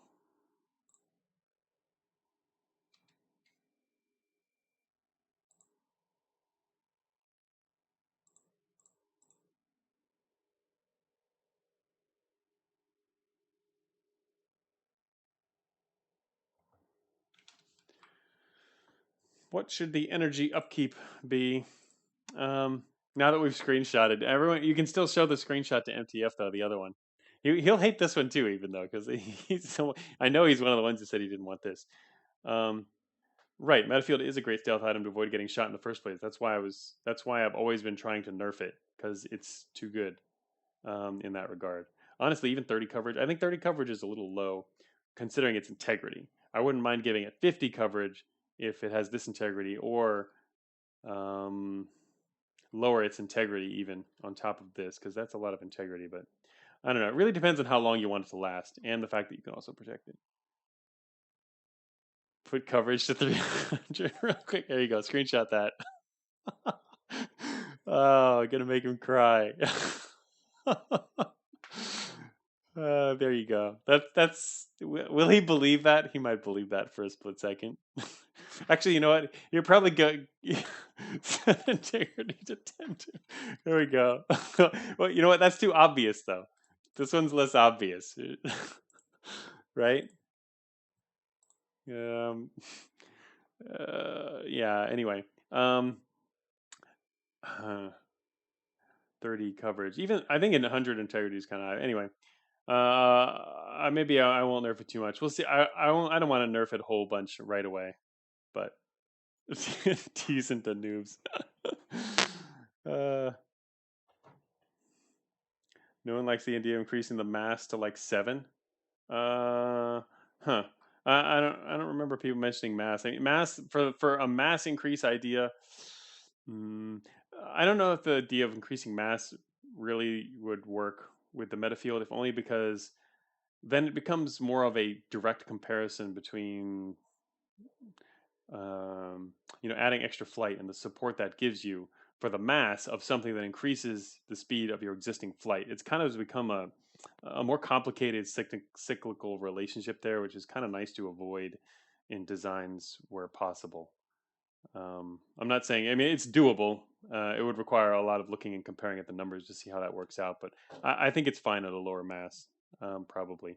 Although that isn't, I don't know, that seems like a whole different angle to take as a possible different approach for the generator is to set it at a definitely higher mass. I don't know about 7, but some other number which is clearly much heavier, that you get this extra speed boost because you're supporting this heavy item. But no, the more I think about it, the more I think it starts to lead to questions like, yeah, the cyclical design issue there. Have you put in consideration modifying its size to a 2-slot part? Along with the 300 coverage, you mean? where where were you, Gerald? Did coverage? Gerald's asking, did coverage go from 8 to 300?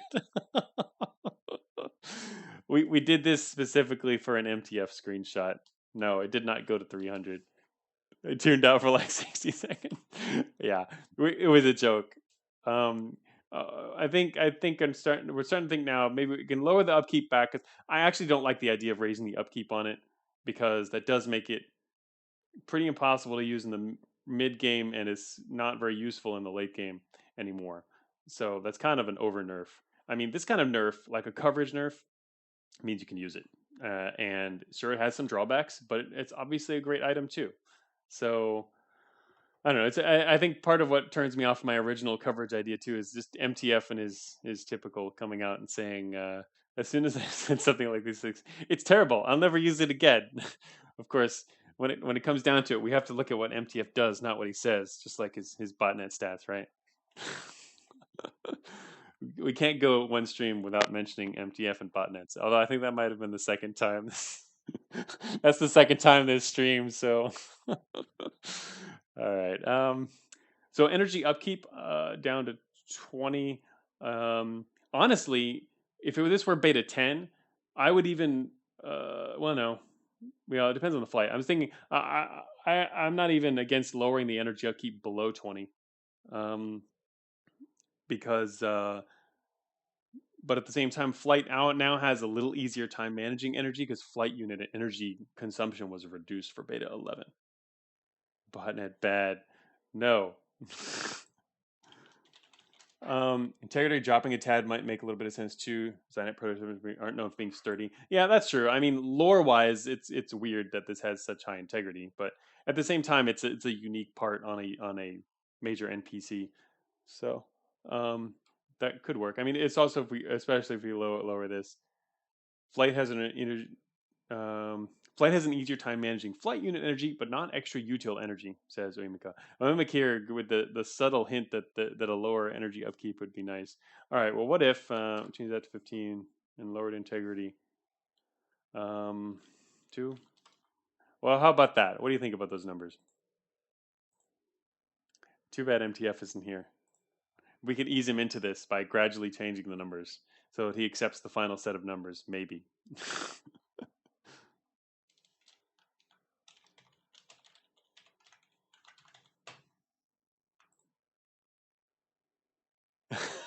Bad Empress. I still can't believe this conversation is taking place without MTF.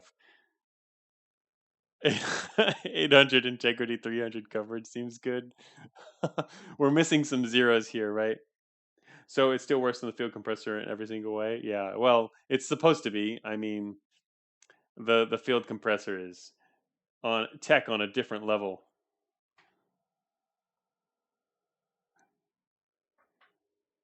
This still seems all right to me. Yeah, I think it's good, but I'm also not a player who would frequently use this part. But I mean, I think people will still use it. And I think under beta 11, again, it becomes less and less useful later in the game compared to even more so compared to beta 10 if you want to stack flight units, which is totally something you can do more easily in beta 11. I think you'll call this a buff utility shielding, and it's also already mandatory. A buff? Oh, a buff because of a drop in energy upkeep. That's true. This could actually be pretty good. This here, I mean, you only get hit so much. That's why I'm thinking this might. I want to leave these numbers. We'll do these numbers, and honestly, the coverage might go up a tiny bit, but we'll see. Like 50, because to be honest, I'm not up by 50, but up to 50. Because to be honest, I think this part and the fact that it can allow you to get hit even less makes it really good. But it's not especially useful extended item anymore. Yeah, probably. More easily a late factory research item. Contrary to MTS obsession with using it. Yeah, he is very obsessed with this item, hence all of the debates. So okay, well we've spent half the stream on the Metafield now. Now that we've done that, I'll start with these, I guess, then, and we'll see how it works out in the next release. But honestly, we're not getting a whole lot of Metafield use in yeah, I mean, even before my earlier change, we weren't getting a lot of use out of it in beta 11, probably because MTF hasn't been playing. So he would be one of the primary users. Nope, you already said it. It's decided. Plus 50 coverage it is. We already have the 300 screenshot probably. Yeah, it seems okay. All right, we're gonna keep going now. And yeah, it's worse than the field compressor, which is normal. That's fine. I'm not even worried about. I'm not worried about this because it's a unique item uh, found even later. So onward. Structural scanner. We know what structural scanner does. It is good and happy. Trap scanners I talked about earlier in the stream. We're not going to cover that again. It's in my notes. I'll see if or whether I'm going to do that, but I'm starting to lean towards no. I was leaning towards yes, which is why I started working on it, and then I stopped working on it and started leaning back towards no. So, but I don't really want to cover that one right now. Machine analyzer, cool new part. Triangulator. Triangulator's cool. Actually, triangulator. Oh, I didn't change it, did I? Right? Yeah. I didn't change it. I was going to change triangulator by removing one of its functions, which people thought would have been amazing because then it would have 3 functions. But anyway, we're going to leave this as it is. It's good now. Triangulator is pretty good. It's worth having. People used to make fun of it, but not anymore. No longer. Effect for Metafield generator is halves time for other on stream for other discussions. Applied before considering any overused memes like botnet bad. Right. So the triangulator is wait, where's the triangulator? Triangulator now good. In beta 11. It was kind of a learning item before beta 11. Now it's actually usable, I think, even by players who already know mechanics and stuff. But it was decent earlier for learning. Things are following you and whatnot. But the fact that it can also track specifically everything that's chasing you is pretty good, and it's also a religious symbol, right? Even have an emote for that. In case you weren't aware. So triangulator opposing deity to the great nut. There you go. I will add it someday. Probably, perhaps. It's in my notes. It'd be nice to stick in there. I mean, why not? It's fun. It can totally work in the crazy world of Cogmind, right? It should be in there in some form or another. But yes, currently there's just mentions of the Great Nut. Anyway, in fact, yeah, was writing some dialogue recently that isn't in the game yet. So I'm writing some dialogue that mentioned the Great Nut too, but that's not coming until like beta 13. Yeah, way out there now. So let's see. Move this back over here so I can see again. Next up, move this. Whoops, shoot, not full screen. Okay, so triangulator good. Visual processing units, these are all good.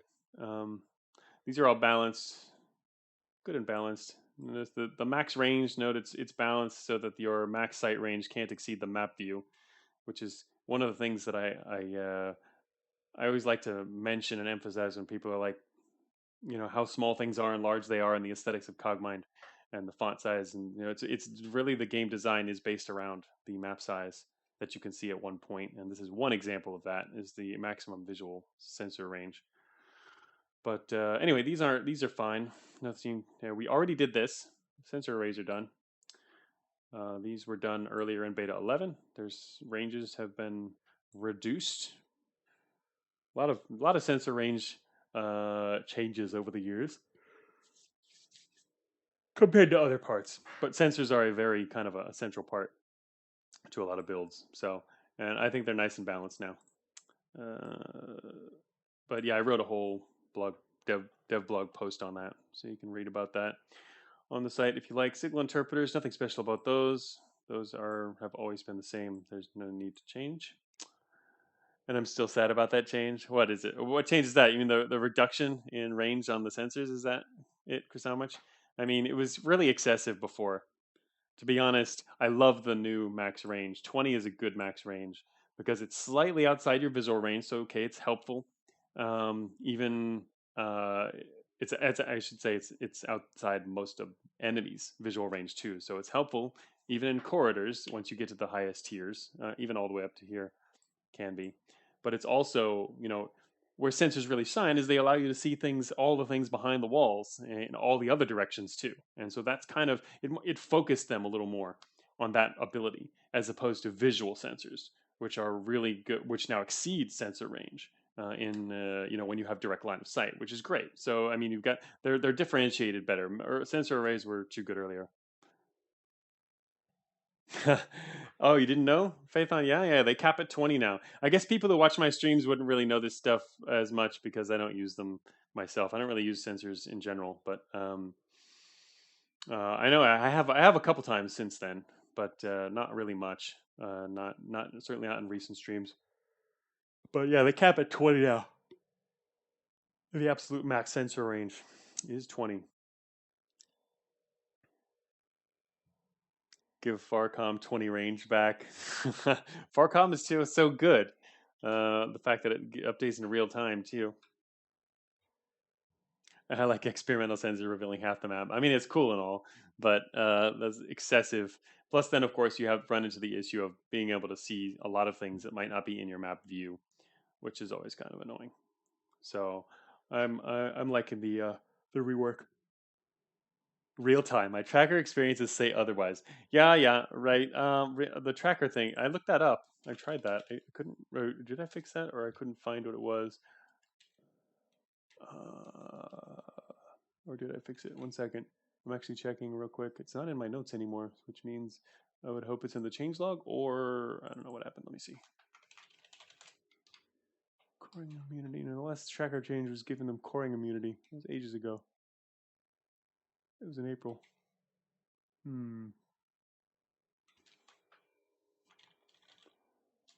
Or maybe I didn't put it under, I might have not filed this under trackers. It might be under some other kind of internal sensor change. Oh no, it was a Farcom change, right? Sorry, looking through all my notes here.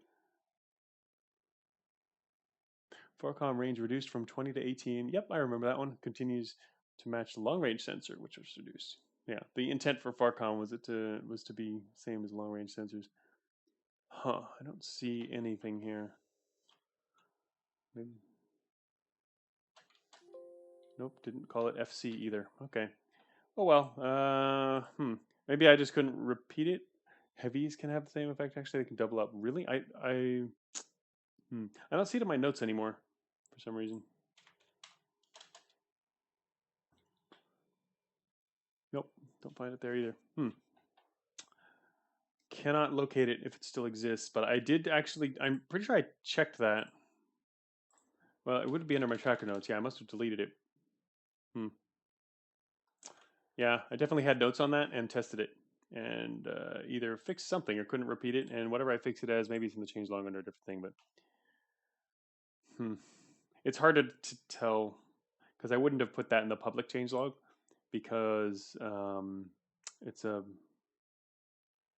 Oh no, I might have actually. I would have put that in public changelog. Shoot. All right, 1 second. Wait, just 1 minute here. You look at the part list. We're gonna skip past. This advanced sensor suite is not quite done because the part itself is done, but you're gonna get also tracking data in. You're gonna get path data in all the branches, which we don't have yet. Terrain scanners are fine. Processors, TNCs, modified TNC, decoder chips. These were already buffed. Doing multitasking here. Decoder chips were buffed. Their effects are more common now, and I think they're pretty good. They're definitely worth using if you're into the kind of intel they provide. I know some players were already using them before, and now they're even better. In fact, GJ uses them, which means they must be good, right? I've been using them more myself, and I rather liked what they told me. So, hey, Jack 9. Let me check in. I'm checking now my other changelog here. See if I can find anything else. No.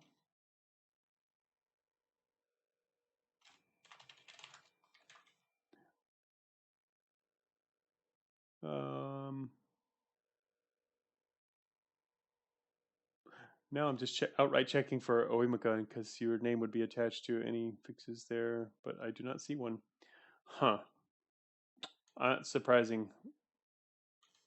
I don't have any record of that anymore, which means what happened was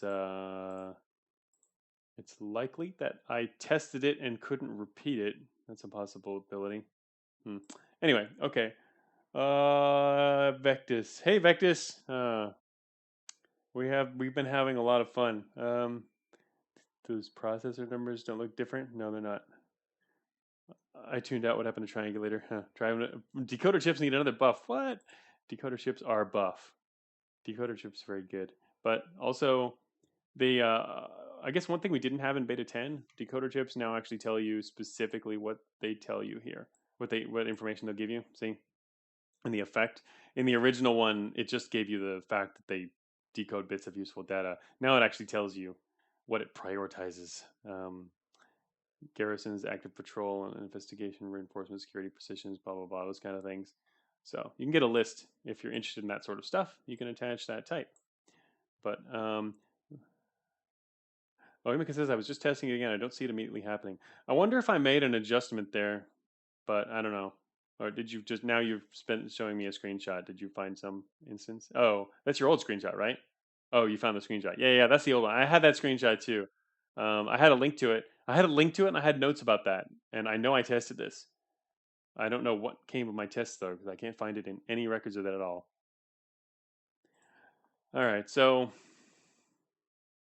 this is from 11.14. You might have changed it in X9. Maybe I did fix it in X9 and for some reason didn't record the change. Or I still can't find it because honestly, all these beta 11 change logs are way too long now. I'm changing a ton of stuff.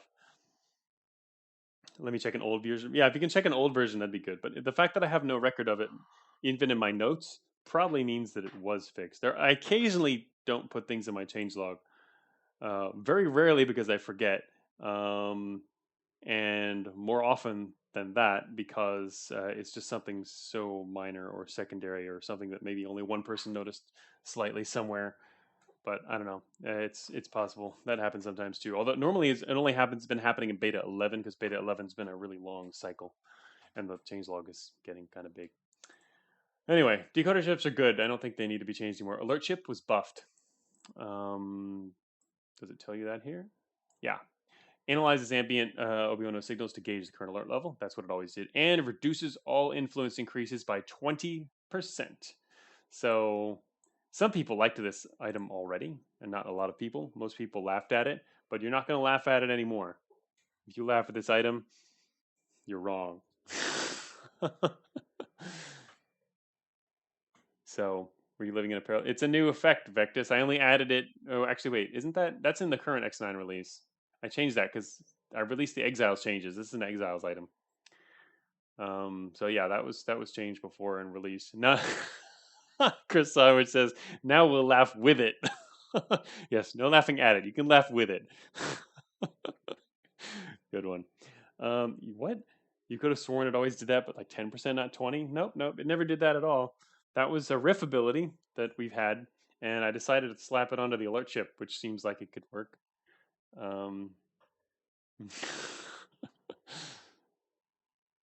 I never teased that. I must have teased that it would give that alert reduction. No, I mean, I didn't tease that. I mean, maybe somebody else did or somebody joked about it. Uh-huh. Yeah, somebody else probably. It was a suggestion before, that's for sure. Actually, ZXC made that original suggestion. And that was years ago. Or it wasn't this year anyway. Definitely before this year. I had it in my notes from forever. ZXC came up with that idea. Or at least he was the one. I'm pretty sure it was him. I mean, I know it was him who notified me, but Vector's asking, why the heck does ZXC keep making these weird corner case oddball suggestions to keep getting into the game? ZXC has good design sense. That's all I can say. GJ has great analysis sense. He's really good at spotting things that no one else is using, but they happen to be overpowered somehow, and he'll figure it out. So I end up nerfing a lot of things because of GJ, which is kind of funny. But he's good at that. And then ZXC is really good at finding lateral design possibilities for various things. He's come up with a lot of good ideas. I mean, he's the originator of No Stack, which turned out to be a great idea. As much as I didn't like it, I like it a lot now. But ZXC's because ZXC's also created laser dancing. Yeah. Interesting thing is it seems good for imprint. However, you can only mix both by stealing, and you need to deal with Master Thieves. Nice counterbalance. Yeah, that's just random effect, but certainly the fact that we needed. It's possible. Technically, Jack Nine is possible to get it without stealing, right? You can mix it without stealing. You could be lucky, right? You just have to get lucky with your exiles spawn. It's possible, which is kind of nice. That's why I liked having all these different possibilities for the exiles map and other maps as well. Certain possibilities where it's different state when you go there. We'll be having some more of that in the future too. Need more no stack. Apply no stack to propulsion next. Or we do the exact opposite of no stack. That we introduce a new thing called all stack, which is what Polybot 7 propulsion is. All stack. Pretty cool, huh? It's kind of funny being able to mix treads and hover and legs all in your one build. But that's because propulsion was, redesigned with that in mind. But there's a lot less. Wouldn't really work for Cogmind. Not something you'd want either, balance wise. So anyway, alert chip's good. Salvage targeting. Do we need to nerf it? I'm just kidding. Riot immediately. Salvage targeting. I don't use it myself. People who like salvage use it, so it's in a perfectly fine place. We're not gonna nerf it. Don't worry. It's already this basic one is already +1. What are we gonna do? -1? +0? Jack Nine says, "Yeah, I rarely use them as well." Two cover. Oh, there you go. 2 coverage to 1 coverage. Oh, right. That's true. True. We could up it. Maintain the salvage targeting would be great. Is it half efficacy for cannons like reaction control is 50% for legs users? I don't really like the half efficacy stuff. The reaction control is kind of The I don't really don't want it. I mean, no, we can't do that for cannons. The whole point of cannons is they're supposed to give you less salvage. Guns are supposed to be mostly neutral salvage. Cannons are supposed to be negative. And if you can cancel out that effect, I mean, so you spend utility slots to cancel it out, but part of my, to be honest, part of why I don't like that is because it doesn't go along. It doesn't go along with the logic of it. I mean, technically, yeah, I guess logically you can explain it another way, but I can't get my mind to switch directions with that. Is that you can target things more accurately and finally with guns, right? With a cannon, you're just frigging blasting the thing, which is where all the extra damage comes from, right? And stronger effects. So, uh, aren't many thermal cannons salvage neutral? That actually, yeah, I was thinking more of the. I was thinking kinetic cannons for some reason, focusing on that in my mind. But yeah, if we look back here, we've got all the stats right in this other sheet. We can check that, yeah, most thermal cannons here are indeed salvage neutral until you get into the really heavy stuff. As you can see, thermal cannons here start out with no negative salvage at all, and then it starts to ramp up for some of them. Just the really good stuff, though. These don't count even. These are special.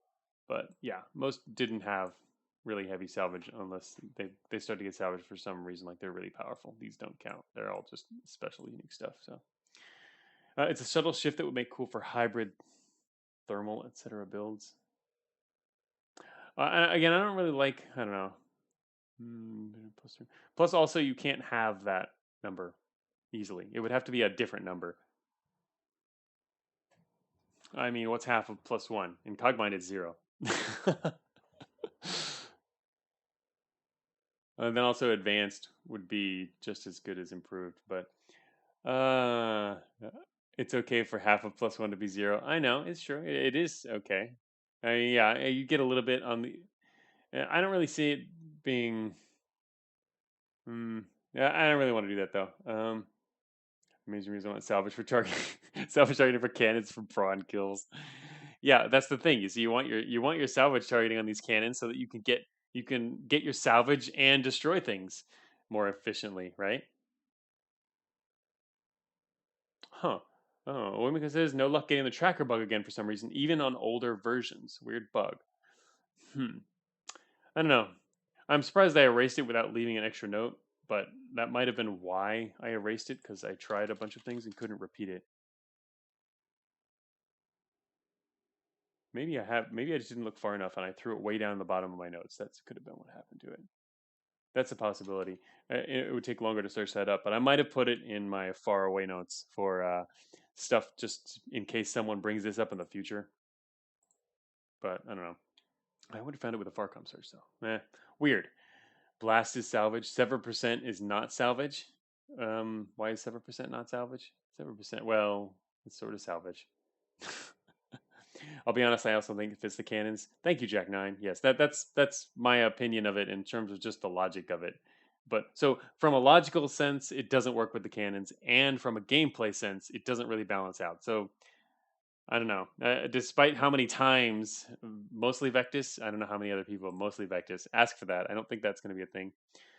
All right, so we're going to keep going here. ASB Combat Suite is just ASB Combat is for golems, so sure. I'm gonna reduce the font size so I can actually see the whole window here, or a whole effect, without scrolling. Again, normally we'd be back in the smaller font size, but also smaller font size looks cool because it's pixel perfect, right? This is not pixel perfect. I'm not liking the fuzziness. Anyway, enables 8% chance. This is basically a combo item. The same. All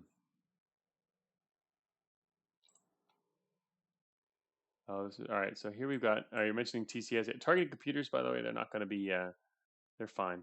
We don't need to do. We already actually these have been rebalanced before. These were rebalanced for beta 11. Wasn't it beta 11? Or either way, they've been rebalanced a number of times, and the numbers should be decent now. I drive a hard parking. You do, Vectis. Targeting computers always felt fine. Well, yeah, always now anyway in beta 11. In the past, they've had some iffy moments in terms of how much you get and how much the increase is by. I think right now they're fine. They're not as good as they used to be. Targeting computers used to have higher percents, but the numbers haven't changed as long as you can remember them. They were definitely changed. I don't remember when, but yeah. So here we're referring to tactical coordination suite. Saying costs too much energy in your opinion. It does cost a lot of energy, and the main reason for that was the fact that it's for allies, right? The fact that theoretically it works on all your allies within a range of 10, which can include a huge number of bots. I mean, it doesn't even need to be a huge number. Just an increase of 10% accuracy across an allied army of a nearby five or six or more bots that can fire at once. That's pretty powerful. So that's why it was given the upkeep. But it wasn't based off a specific other number. So it's true. This could be adjusted. It's just I wanted it to have an energy upkeep, and I wanted it to be. We don't want it to be low.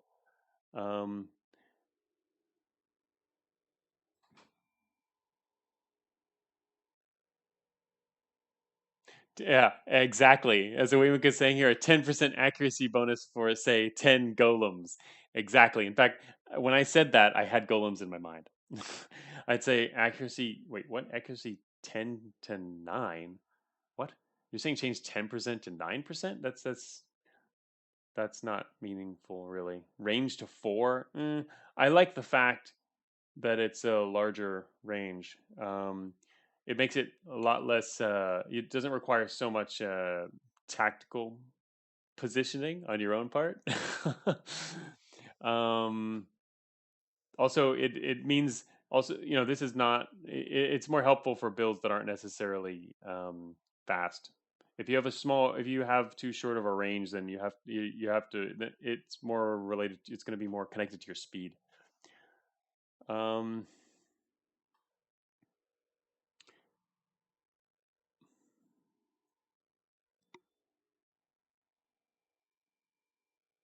But yeah, I don't really want to lower the range, but it's true that could work for sure. If you wanted to uh, lower range and as a result lower the energy upkeep because it requires you to be nearby, that does make sense.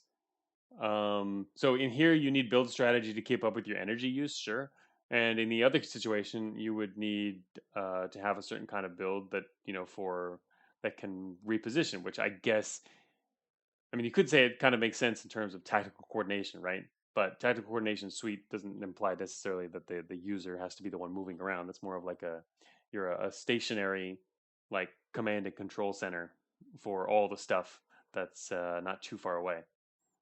So, I mean, I think it's pretty okay, especially since if you're using this, you probably aren't using your energy for a whole lot else except maybe shields, which obviously do consume a lot of energy. But you're not going to be fighting as much with this yourself. At least not. It's not the intended way to use it. You're supposed to be using it when you have allies, and it can help you as well. But it's mainly meant for helping your allies. In which case, and if you have enough allies where it becomes helpful, then you might not even be on the front line, right?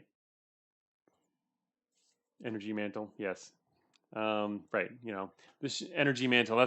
You're running that's like the good ally build. You get TCS and remote shields.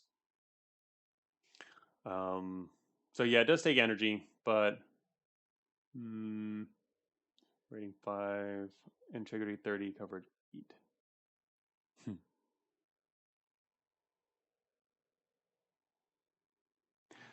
I could give it extra integrity as a mod. I think it could perhaps use extra integrity, especially with a coverage of 8 as a device. That I would be open to. Energy upkeep. I mean, you could drop it down to like 10 or whatever if you want to. If people, I don't. It's this number is kind of arbitrary. I just didn't want it to be something too low.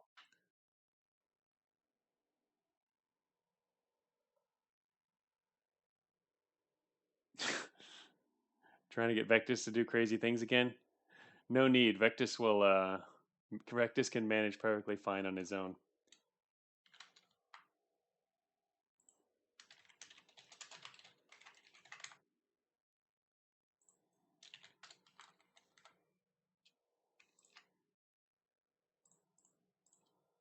I don't mind the idea of buffing the TCS because also it's not super easy to acquire.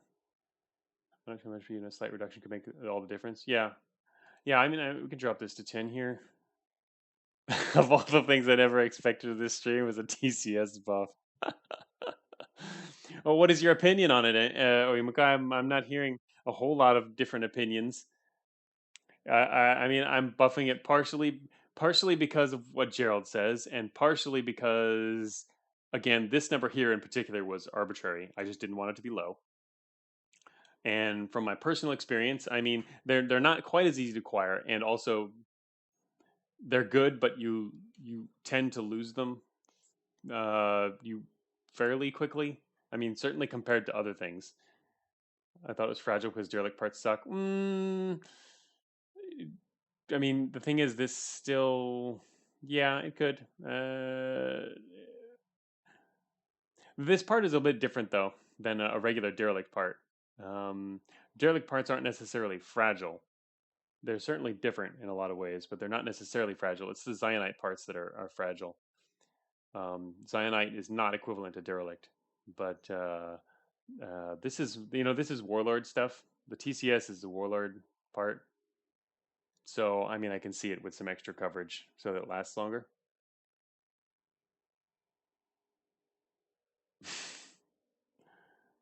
Makeshift stuff too. Yeah, makeshift certainly weird. Right. Yeah, makeshift. Anything that's considered makeshift. This is not a makeshift part. This is if we're speaking of lore here, this is a warlord tech used for frontline combat with the complex. It's more of a new thing, and it's not makeshift at all. Makeshift derelict, yeah, makeshift derelict is uh, can be weak. It's also got other weird properties. Makeshift was more intended to be. It depends whether it has or not has low integrity. Depends on the item, but what they more are is they have other unique aspects. Like for example, a makeshift melee weapons have no delay.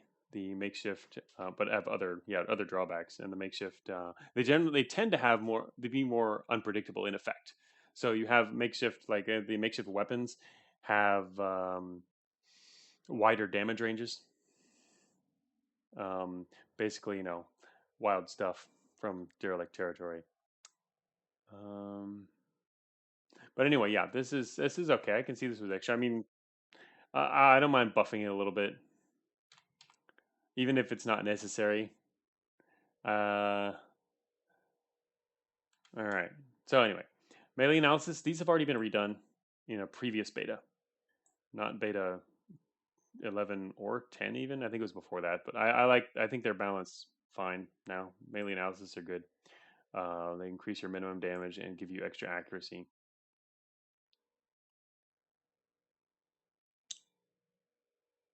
Do I do remote defense when you can do remote offense? There you go. The derelict answer to the we want to remote force field. That's true because the derelicts don't use force fields. All right, launcher guidance. Launcher guidance is fine. I mean, it's basically just really big pluses to your launchers, and when you have if you really want to fire launchers, sterilization's guidance computer. Target analyzers. We're getting into the meat of things here. You'll be wanting one of these soon. Yeah, in my a launcher guidance in my yeah, I know. I figured yeah, in my current sterilization run, I have a launcher loader, but I don't have launcher guidance. But yeah, if you're focusing on using launchers, every extra hit can make a big difference in your effectiveness. So these are pretty good for those builds. Gerald says, my honest opinion, launcher guidance is a little overpowered, but launchers going off me quite bad later on. I mean, I mean, it's meant to be. Yeah, you can you're always going to hit the spot you want to hit, because I think it's fine for launchers, because they won't necessarily have the exact effect you want, because there's a lot of variation built into launchers. The fact that it spreads the attack over enemies. First of all, there's fall off, which I guess accuracy helps with. At least you can hit the target location you want to hit, but there's still fall off. And then the the variation on what you're actually hitting on the enemy. So it's just why some enemies survive longer. So anyway, and also you're still you spend a lot of resources to use launchers. So in the end, I think they're pretty okay. But they all exactly like Jack Nine says too. They need to be a way because it's a very rare opportunity to actually use them. If these were somewhat weaker, no one would use them almost. Right now, they're at a spot where I think they're pretty good, and that I consider using them because they're good enough that they're worth a slot in this case. They won't really be worth a slot if they were made worse. But all right, so back here, what? I felt weak. Oh, give no stack. Oh, you're talking. All right, so we're talking about target analyzers now. Yeah, we're down to target analyzers here. This here, back to ever since they were given no stack, they felt a touch weak. And even with half stack, I still feel like I crave more. That being said, they're still infinitely better than targeting computers. Infinitely better than targeting computers? What? Did you have to end with that statement, Vectus? Anyway, we're gonna target analyzers are very hard to balance. Yes, I know. Vectus had debate with his last sentence. Exactly. That's what I mean. uh, don't let's focus on the important conversations at hand. Anyway, I spotted it. Core analyzers only. We're gonna move to core analyzers. We're not down to core analyzers yet. We're on target analyzers. Target analyzers are very powerful. They're hard to balance. I think this was, in fact, target analyzers were basically the reason, kind of the main impetus for why half stack was added. I think, or was it core analyzers? One of these two. I think it was target analyzers. Core analyzers, everyone just says sucks anyway. Target analyzers in particular are the ones that we added half stack for, and then half stack was added for other parts as well, because sorry, I was reading chat. Because yeah, target analyzers, they're all right. So first of all, they're really good because crits are really good, and the ability to apply a single modifier to all of your weapons. Obviously, this is not a big deal when you have a small volley of like one or two weapons. But if you've got a volley of like 4 weapons, they're all getting this crit bonus. any high enough numbers will start to absolutely annihilate everything really fast because crits are too powerful in that sense. In fact, this is how very early Cogmind builds could be extremely powerful by the end game. There was literally the crit meta. If you wanted to win easily, you stack a whole bunch of crit capable weapons and target analyzers and just annihilate everything. It was very easy in that regard. That was the main way to win. And so yeah, that got nerfed with the no stack change. Now making it no stack, it kind of puts us in a hard place because, I mean, the numbers can still only be so powerful before you have to account for the fact that people can have large numbers of crit capable weapons, which it's not a linear increase in your destructive capability. So what we have now is half stack, which I kind of like. I like the idea of half stack because it allows these to not get too powerful. It also allows you to force the player to use another slot to get that extra effect.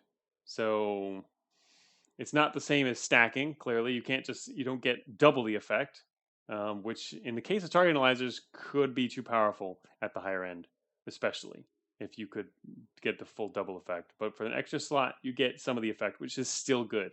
You know, when you're balancing stuff like this, you always look at the extremes, right? The stuff in the middle is who cares about the stuff in the middle. What we want to know is, do people use this one? And do people use this one? And how often?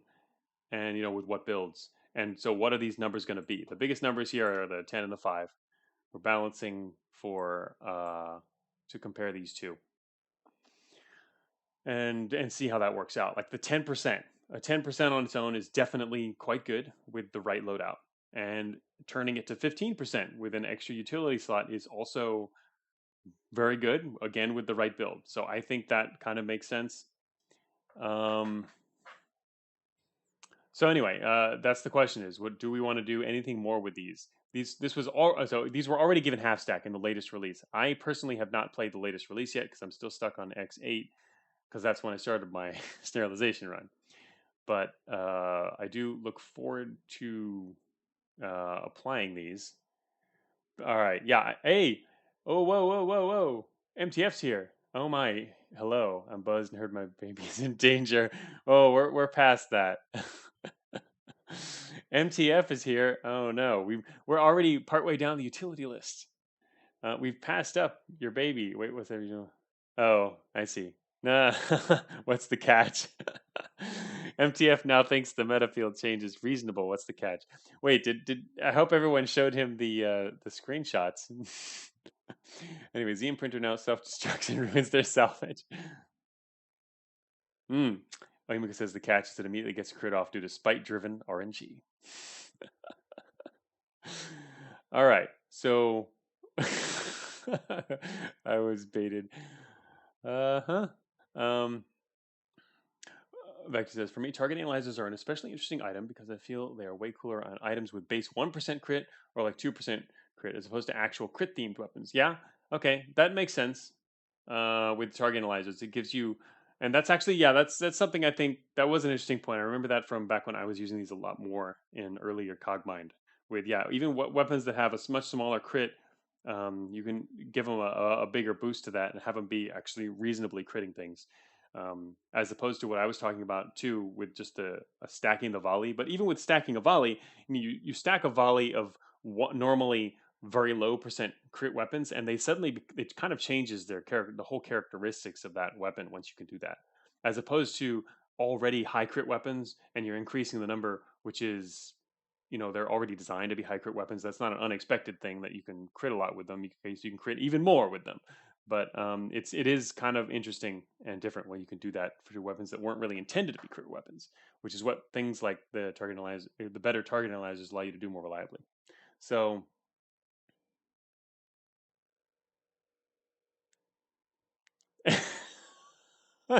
MTF got baited and still believes the bait.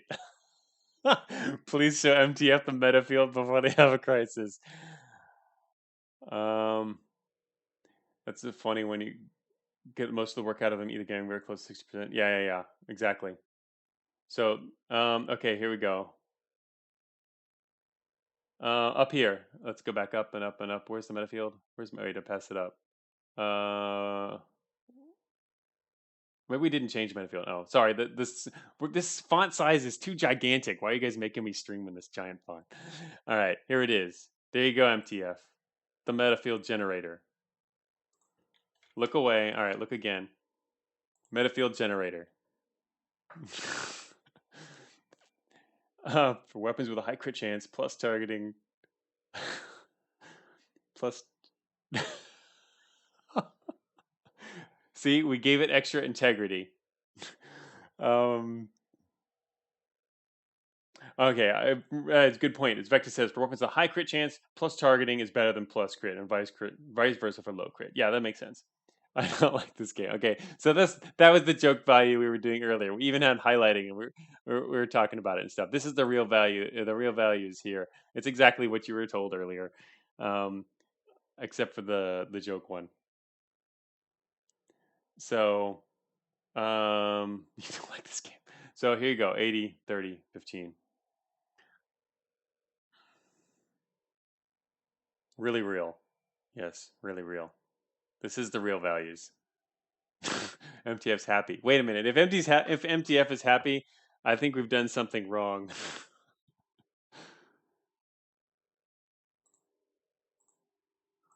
We must change some of these numbers again. MTF, what number here could change that would make you unhappy? This is perfect. Actually, somebody else had the idea to raise the mass, but yeah. It's funny you say this is perfect though. I mean, my first idea originally was to increase the coverage on this, and you hated that idea, and so I started looking at other stuff, and we went through all those other discussions, and I even lowered the integrity here, but still. Um, Tempt MTF into destroying it by his own hands. I told you I thought he would see it as a buff. There you go. This coverage is bearable. Okay, sure. Okay. He's gonna say it's unbearable as soon as he gets critted off for at some point. I can keep this alive with util shielding. That's the whole point. Exactly. It has higher coverage, but if you really want to keep it alive, you'll use shielding. All right. Anyway, so let's go back down to where we were. What are we doing? We're working on the target analyzers. Okay. So what about target analyzers? Get these in the middle here. I think it's hard to say what more we can do with these, if anything. I think they're probably fine now because they have half stack. This one, I think, is yeah. I would agree perhaps that the lower tier ones are not going to be are not going to be super desirable.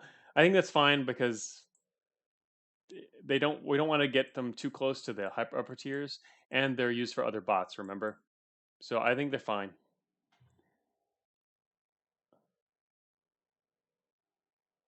Util item, shielding required item more interesting than matter drive required item.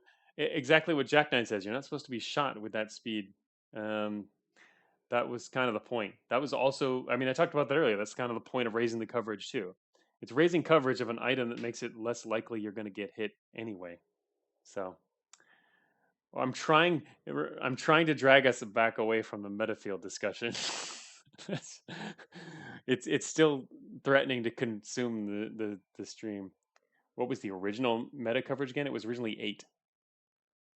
MTF is now comparing to previous data, which is going to show him just how much it increased by. It increased by 3.5 times. So yeah, if it was 15, the change would be less noticeable. I think the change is going to be more noticeable than you might imagine at first. But just get your util shielding, maybe fight with it a little less. But yeah, it'll be more likely to get hit. 30 is actually, I mean, it's got 80 integrity though, which is pretty good. We were discussing earlier, MTF, that it's also kind of more meant, especially in beta 11, to be kind of more of a pre-end game item, right? By the end game, you're probably not going to need or want it quite as much anyway. Um, Wait, what's fusion compressor coverage? That's how I compare utils in late game. I actually closed my power. I closed my power sheet. I could open it again, but you can look it up on Cogminder.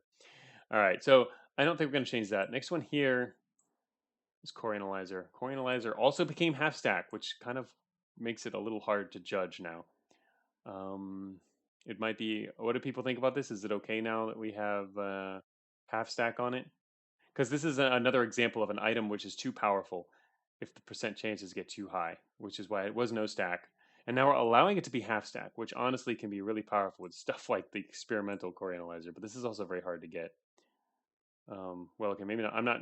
I'd have to look at the list before I confirm that, but it's pretty high percent to be honest, especially with half stack. Because in the end, in Cogmind, what you really want to do is destroy cores. Core analyzers should transfer crits to core. No. Transferring crits to core would compound the effect of so many things. It would just be too powerful. Okay, Imika says definitely not spending 2 slots to make a util slightly usable. That's so. Core analyzer. Yeah. So all right. So tell me about it then. Go ahead and talk about that. Like this one here. Ignore the lower tiers. Experimental core analyzer, because obviously a lot of the people here and the people who discuss the balance are interested in extended and late game stuff. But make core analyzer 5% core crit transfers if it's too strong. I mean, yeah, the chance would be much lower. 15% is the only reasonable. Oh, so you do think this is reasonable?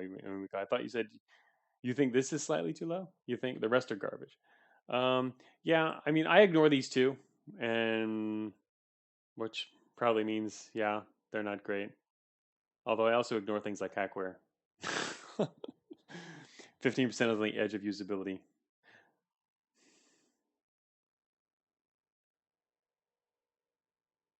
Yeah, I mean I think the lower 6 is probably too low for this. Well, also it applies thinking about it in terms of like the target analyzer comparison and what we was talking about earlier. How does it compare the 6%? I mean, you have to think about how this operates when you've got an entire volley going. Plus, it's also half of attack damage. It's not the full damage.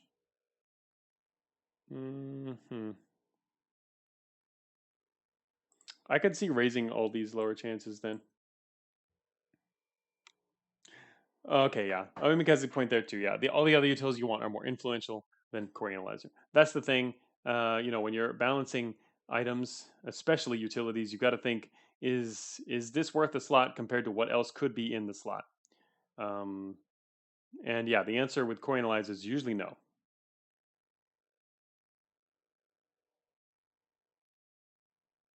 Enter the neutron blaster build. Right. Because it can transfer its effect to the core. That's actually a funny idea.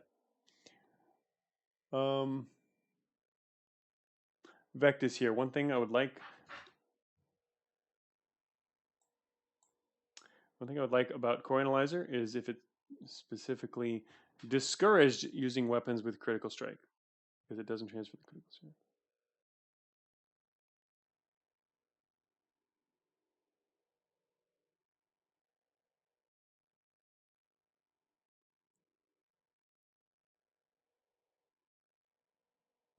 Yeah, that makes sense.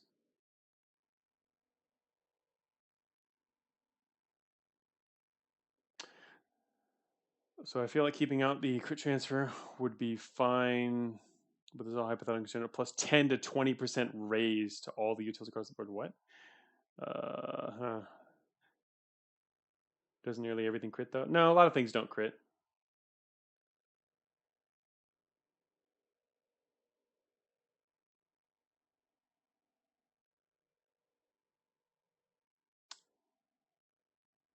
Slightly better than heatsink armor util. These aren't really. These don't have coverage though. Heatsink armor is much better, doesn't heatsink? Heatsinks at least have better coverage, right? What is heatsink coverage actually? There you go. Like that's reasonable coverage. You can protect stuff with that, barely, sort of. It's better than nothing. Certainly better than what we're talking about down here with the core analyzers. This is I don't have anything to put in my slots usual. It is okay. I agree. That's when I put these in my slots. Is when I don't have anything else to put there.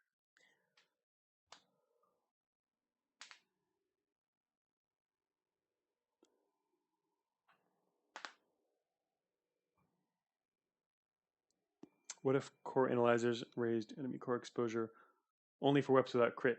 Yeah, actually, that's what I thought about earlier when I was reading what Vectis wrote. That's actually what I took away from it is that what if core analyzers raised enemy core exposure only for weapons without crit, which it seems kind of weird. That's an interesting idea. It's a but it just seems overall kind of weird. I don't think it would change much either.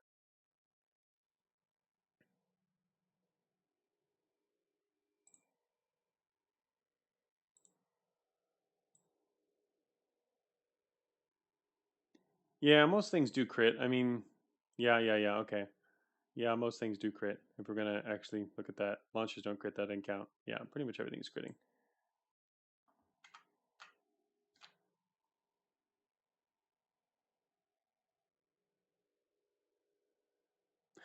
Raising core exposure seems like an interesting mechanic. I mean, it's more or less the same thing here. Everything crits except for quantum rifles.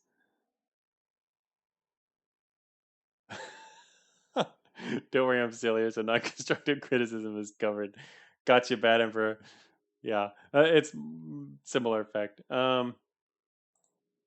Everything. So anyway, so what would you do with these? I mean, Vector says plus 10 to 20%. The thing is, again, it's very easy for these to become very powerful. Would we just? I mean, they're already half stack. We could change it back to. I don't want to. I'm trying not. I wanted to have enough half stack items so that half stack is worth having. So I'd like to keep half stack. The other alternative is to change it back to no stack and just give them higher numbers. But ah, oh, Krasanowicz took off. Missed it. Yeah, I mean it's super late here too. I haven't had lunch. It's 1:30 p.m. and I haven't had lunch and I have a lot of other things to do. But I mean, I'm working now, right? We're working together. So, but I should have lunch too. But fortunately, today turned into a weird scheduling day, so I actually don't have to go to lunch immediately. Um, I say make them ignore resistances when the core analyzer effect activates. Not giving corruption to EM immune robots though. Uh,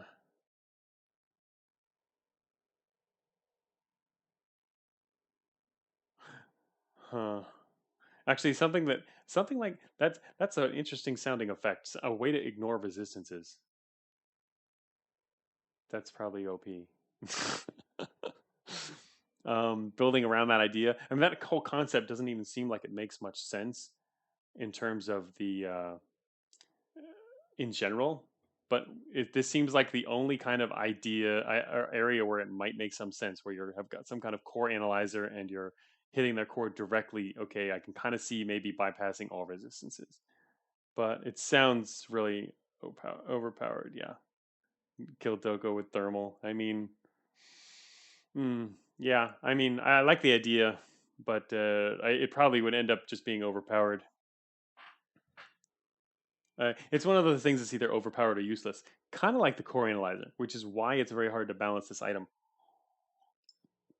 Um, it's hard to balance core analyzers because once you pass a certain threshold, um, you're going to be killing bots a lot faster, right? And until you hit that threshold, it's not really worth it. You might as well have something else.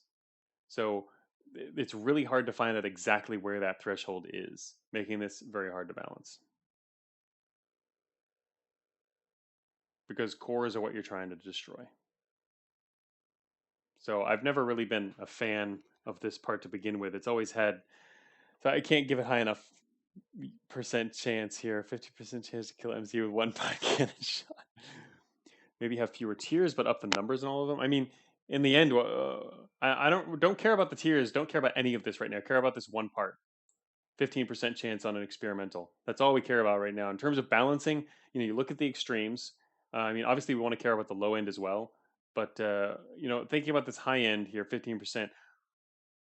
Do people use it, and when? And that's enough, or like Imika was mentioning, it's barely usable. These up here for sure. These are parts that basically you maybe only sometimes use if you have to. You've got nothing else. Otherwise, you're never picking these things up. This one might be slightly different. But what do we want to see is what's the extreme number that will make sense? Like if we up this number, then we can up the numbers below it. But if we up the numbers below it, are they useful enough to warrant using them after that? Yeah, bad emperor with a good point, which is always the point we need to make again and again. They're not for you, they're for other bots to use them. This is true. Other bots do make use of core analyzers, and this does have an effect on you. Um, in fact, how many and which bots use a core analyzer? We have trusty, where's their Cogminder to tell us. Normally I would do this in my own sheet, but it's actually even easier here, huh? Core analyzer. Okay, that's not a lot of bots using the core analyzer. That's no important bots at all, in fact.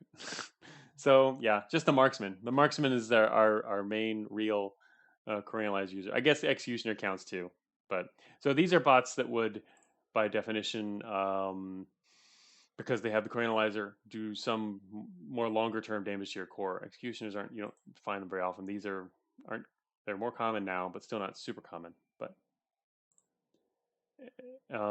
okay, sure, yeah, there's architect too, but yeah, that's yeah, sort of. Does this would impact? This one does matter actually. Yeah, this is probably the biggest one that matters here. I wasn't paying. I was only looking for non-NPC bots. I was looking for common bots. Didn't really think about that. This actually makes the big difference here. Then the core analyzer. Wow, you know what I see when I'm hovering over this? I'm expecting to hear a little beep sound, and I'm not hearing a beep sound, Imika. Where's the beep sound? That's so amazing. I have not actually done that before. That is awesome. You can pull up the individual part info in here.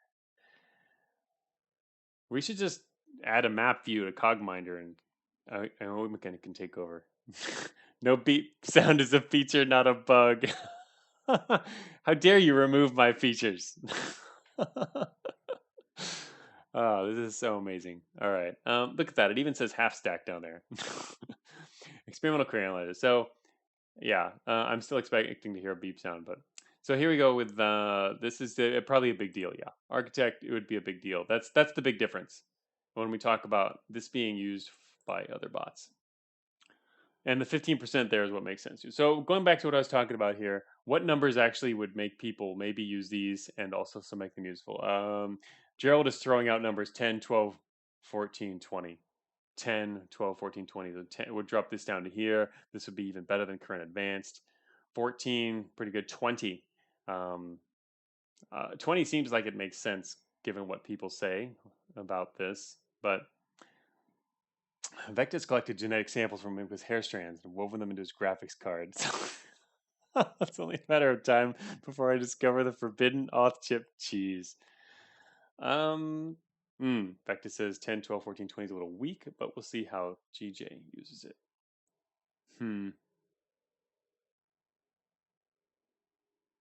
Referencing this. Oh, is it referencing something else? Oh, did I miss an earlier number up there? There was a star to change a value, which is going back to 20%. I really like this one. New effect. He's referring. Sorry, going back to previous chat messages. Core Analyzer makes you do extra damage if you hit their core.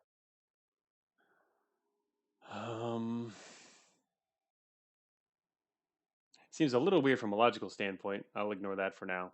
It's not mega weird, but it could work. I mean, logically speaking. Past that point, let's see. Makes you do extra damage if you hit their core. I'm trying to think about how this works balance-wise.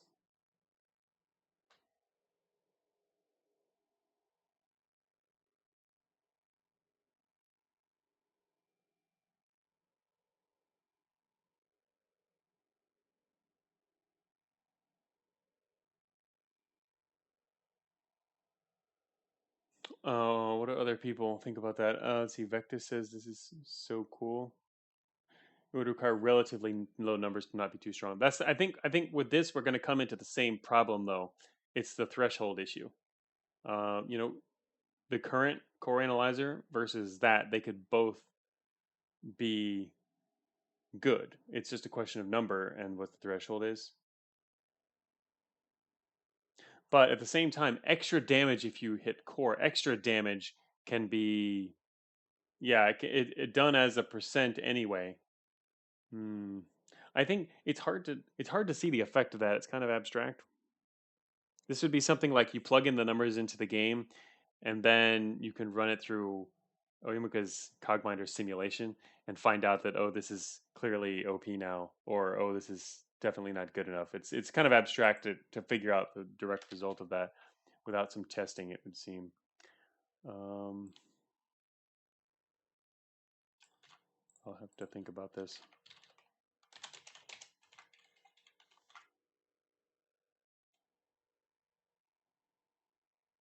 Yeah, that could require a little more testing and looking at what the results would be. I'm not going to be able to find an answer here, but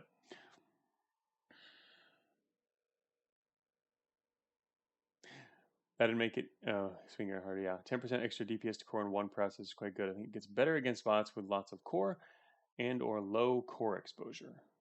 Yeah.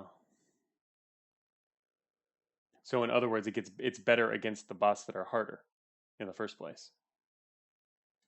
That seems to what it breaks down to. You plug in the numbers of the game and let GJ run it. Yeah. Yeah, it basically, yeah, that's what it boils down to. When you're designing parts like this, you got to kind of what you're always doing when you come up with new mechanics or balancing numbers is to say, or especially the mechanics, when you're trying to think of mechanics and how they work, is it boils down what is this fundamental mechanic boil down to in the end from a strategy perspective, which is why it really helps when devs play their own game, so that you're more in tune with the strategies that people are using. So I that's why I played a fair number of different builds in the past just to experiment with them, but also have to rely on other players as well, listening very closely to how people, what kind of builds people are putting together and what they're doing, especially specifically strategy wise. But it's best when you can kind of preempt the issues by thinking in advance of all of the optimal uses for something and what it really means to have this item, rather than just what it is on the surface. Okay, we're going to get this nice little benefit or whatever. Um, let me take a note here real quick.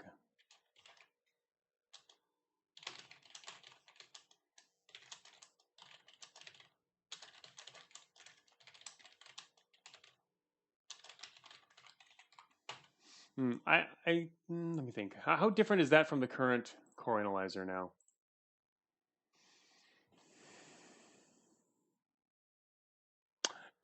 It doesn't seem exceptionally different, to be honest. Right? It's really the same thing. It's just a different way of looking at it, don't you think? And it's going to run into the same threshold issue.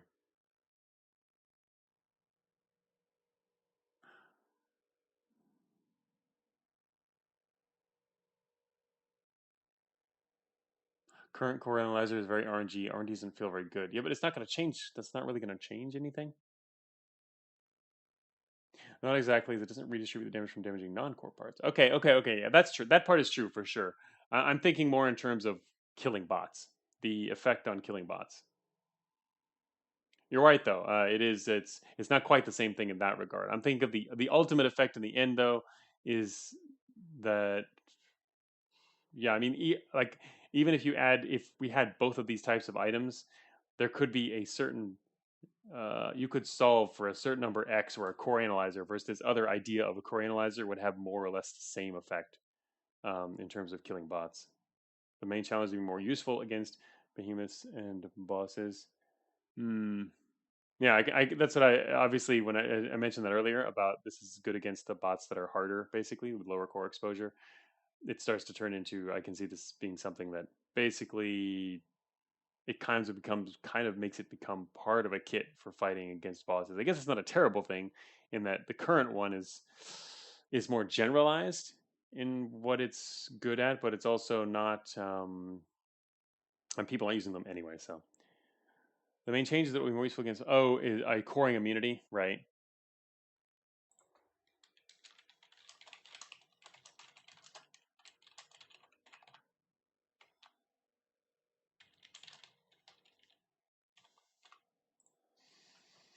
There's similar effects. I think it just moves a level of frustration that always occurs if you hit core rather than 50% of the time. Okay, yeah, that makes sense. I like that.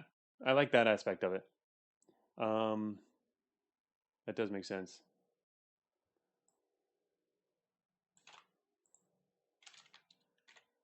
That's a good way to look at it.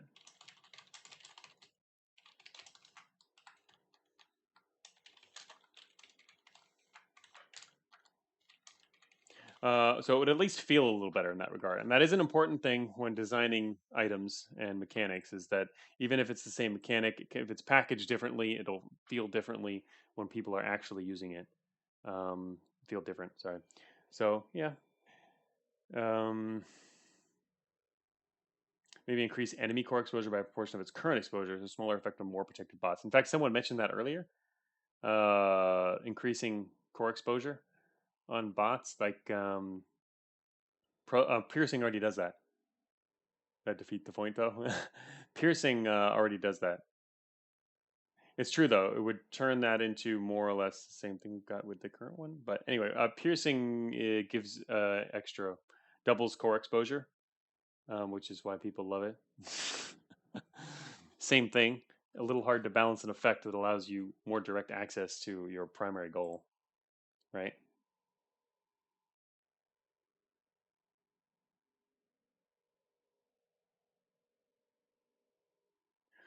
Some guns with piercing.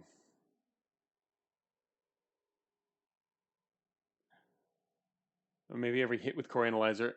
Oh, Vectus with an interesting idea here. Thinking out of the box. Every hit with core analyzer increases exposure, like a stacking status effect. This doesn't make sense. This utility, but I'll ride this utility design train to the bitter end. No, that's an interesting idea. And a core analyzer, each time you hit, it increases the core exposure. I mean, obviously, increasing core exposure, and that idea is that it's more likely you'll hit their core each time you hit, right? This sounds incredibly powerful against. Yeah, that could be really powerful. Um, that just makes it so that basically the longer you're fighting a certain thing, it doesn't work for its Cogmind. The longer you're fighting a certain thing, the more damage you're going to start doing to its core. It sounds very interesting. It also seems very powerful.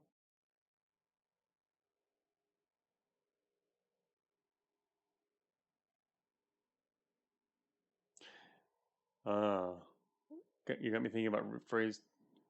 Sounds kind of nuts. Yeah, it's probably too good in the end. I'm trying to. It seems kind of hard to balance that. Yeah, I mean, the tankier the boss and enemy, the more powerful. Obviously, you can cap it. What you do with effects like that is you have to cap them at some point. So it just could be a reasonable cap. Like for example, triple coverage or something like that. Triple core exposure. I mean, what I was mainly thinking about immortal bots like grunts on -9 that you can't core hit for some reason. Architect would benefit from that. Um, Yeah, it would be pretty funny. You die. Everyone would start dying to core attrition in the extended game. Um, there'd be you'd need a cap on this effect if that's something we would want. Hmm.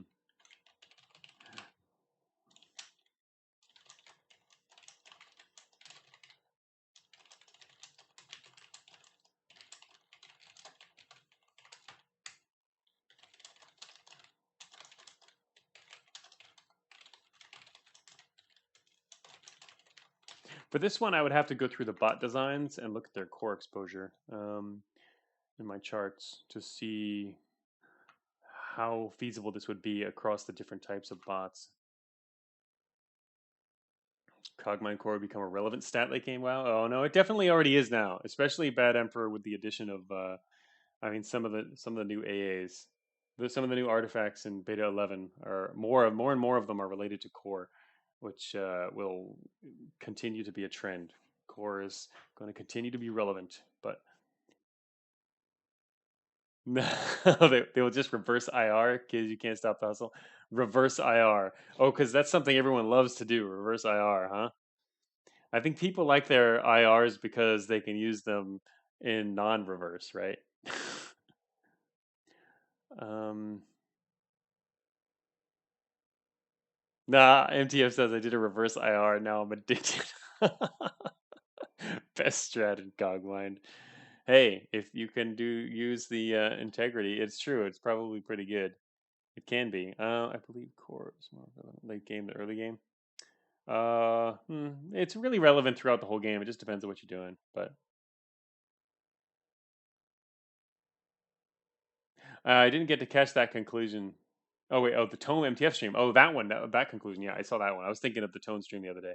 Um, I was thinking of the Tone stream the other day. Yeah, that stream was awesome, and that reverse, but they weren't normally reverse IRing, right?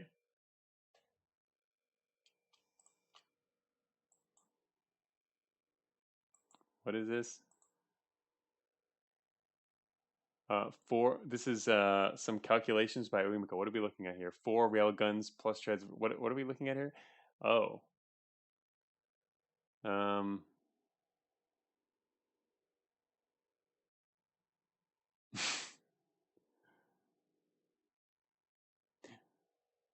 they weren't normally reverse IRing. Seems pretty normal to me. Yeah, they weren't. They weren't. That was abnormal. That was this crazy run. Core Analyzer has a case of terrible. That's why we're talking about it for sure. Oh, I see what you mean. Single utility processor effectiveness. Um, that's. Oh wait, those is target analyzer. We're not talking about core analyzer. Right, you were talking about core analyzer. Yeah, core analyzer. We're working on there. Um,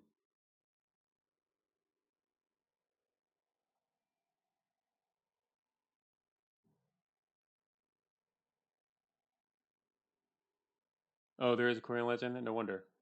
Oh, it's in the middle. Wait, what? Whoops. Oh, core analyzer is purple, right in the middle there. 15%.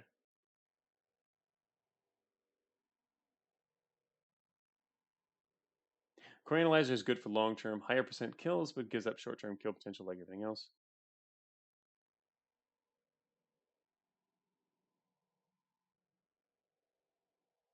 Hmm. Vector says, wait, we're forgetting something. Core analyzers never worked against bosses to begin with. Or we could make them work against bosses, though.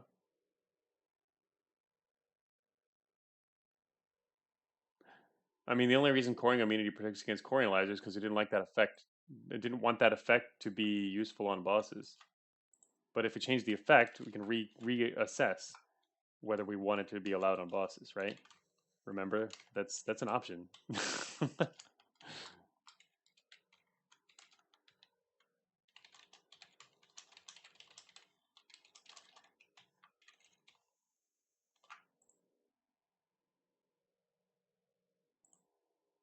Then the current numbers would be too high. Well, we're talking about the whole, changing to a whole new mechanic, though.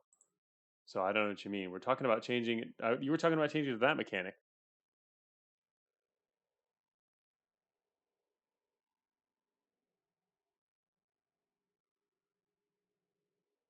Every other util is good at killing faster. Right. Yeah. So I mean, we know core analyzers are bad. All right. Yeah, Oimika also just kind of helped prove it with some charts there. So we are going to adjust what it does.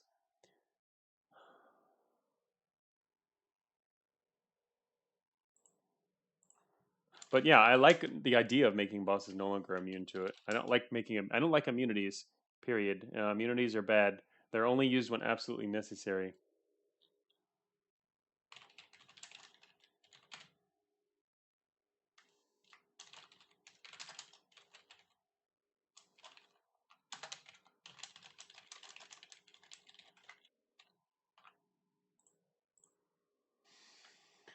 Um, if you allowed core analyzer current form versus bosses, it would be much more palatable. Uh, yeah, that's true. Good for behemoths too. Wait, oh, I see what you mean. A cool idea. I can enable core analyzer versus coring immunities. Can enable core analyzer versus coring immunities and do a MC comparison. Hmm. I mean, it's kind of hard to do. I mean, you gotta get a specific builds out there, but that's true. I mean, real effects are not.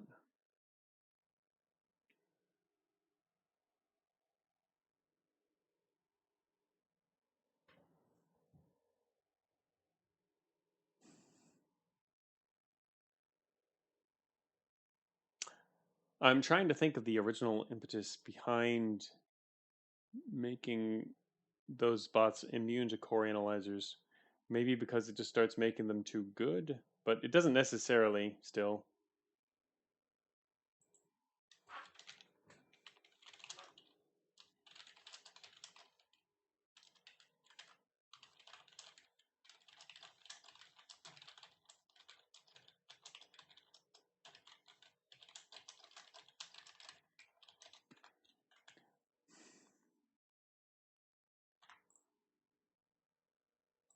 It was because of crits and disruption. Well, already critical strikes don't transfer. So the thing is, it's kind of hard to tell sometimes when you're designing a game over such a long period.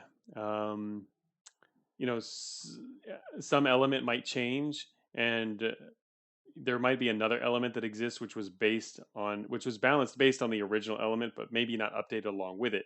And so some of the things start to get out of whack, which is again part of the reason for this whole rebalancing thing, because that kind of happens. Things get out of sync with each other in terms of their balance, because you can't take everything into account when adding something new or making a change and whatnot. Especially, so yeah, that tends to happen. So maybe there's something we didn't.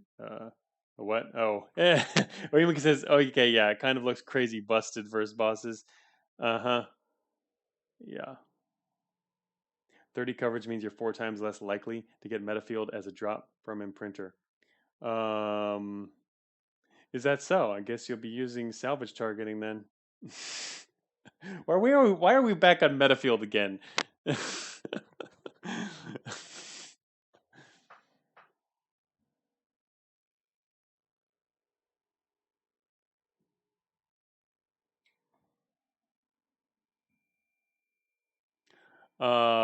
I was just entertaining the idea of Vectis. I'm not and it's also because we're on stream now and we're reviewing all the items, so I'm entertaining all of the opinions here.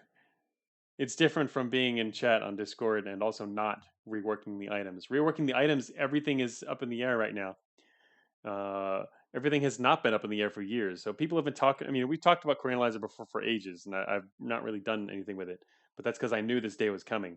This day is now here.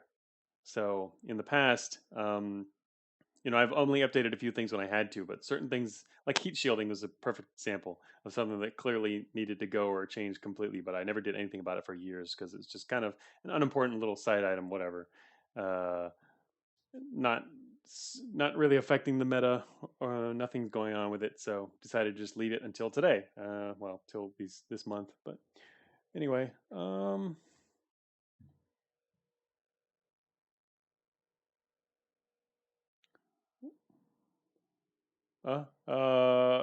I'm not saying that, Vectis. I didn't say heat shielding's out of sync. Yeah, why are you? I'm not, you're combining two different completely different topics I'm talking about here. Out of sync, I was talking about some other utility items. Heat shielding was just completely an item that was created during the pre-alpha, or actually it was existed during the 70RL even, just because it could be created. It wasn't created because it was good. It wasn't meant to be balanced. They're not related to out of sync though. Those are two different things. It was just been waiting for years to be removed or changed. Anyway, all right. I think so. Yeah, and my plan for beta 11 and this utility rework.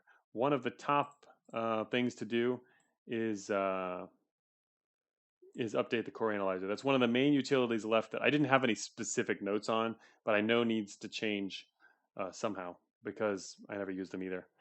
And but they're very hard to balance effectively. I kind of like this other new idea, at least some of the other ideas that have been thrown out. Actually, I've got them all on my notes now. Yeah. Make that note. Put them all together there. All right. Sorry, I'm not putting my notes on screen. They're on another monitor. But so yeah, I do have all the notes for this. We're gonna have to look at this one again later. I could talk about it more in Discord after I spend a little more time looking at the actual numbers and how they and just the overall mechanic. What can be done about this? Because it's just really hard to balance this item because it's too powerful. It can be too powerful pretty easily. But I don't like the fact that there's immunities related to it either. it's always nice to avoid that if possible. But we'll see. So far, I haven't heard a perfect idea or solution for this, but I also haven't gone over in detail the ones that the two that were mentioned here. One last thing, check out this. Yeah, as you can tell, I'm kind of getting close to wrapping up the stream here. Let's see, what is this image here? 4 helicals plus siege mode versus MC shell. And what are we looking at here? Is this with, so, okay, so this is comparing with one of each of these items. That's pretty cool. Weapon cycler, kin accelerator, armor integrity analyzer. Which armor integrity analyzer, I wonder? 15%, oh, 40%, never mind. I was skipping the numbers for some reason. 25%. Kin accelerator is so bad? Is it bad? It's in the middle. What is this one? Target analyzer. And red is the base. Interesting. Also, helicals. Oh, MTF might not know yet. Helicals were nerfed. 40%. 40. Oh, this one's improved. I see. Oh, you're okay with it? Good. You know about the nerf? All right. Yeah, it was due. It was a little OP, but it went from double helical to single helical.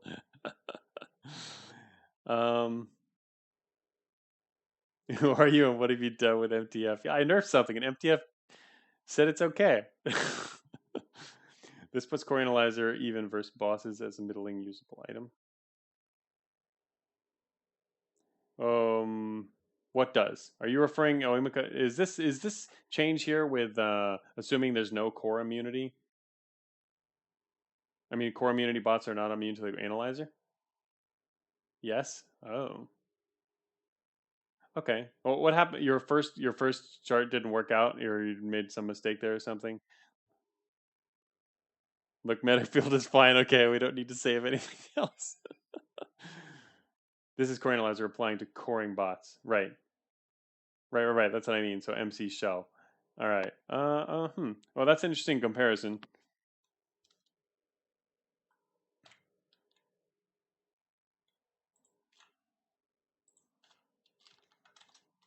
Let me make a note on that.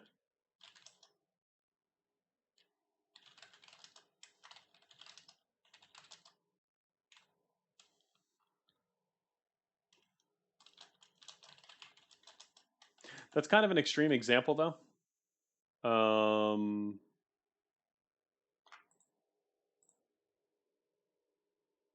Also with siege mode, yeah. I mean, there's so many variables in here that could change a lot of these. So also don't say, oh, this bar is higher than that bar. Some of these could be shifted around depending on what else is going on.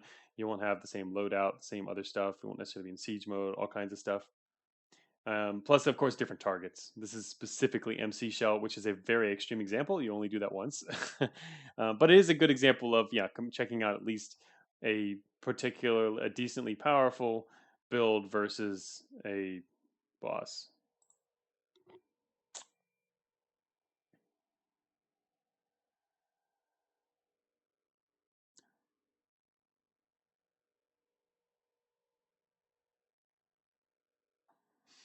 Yeah, Siege is amazing for targeting. And if you don't have targeting, yeah, it's want to get into Siege mode quick.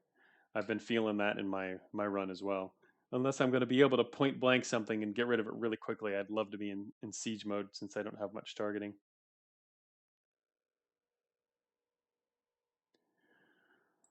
All right, so where were we here? Core analyzer.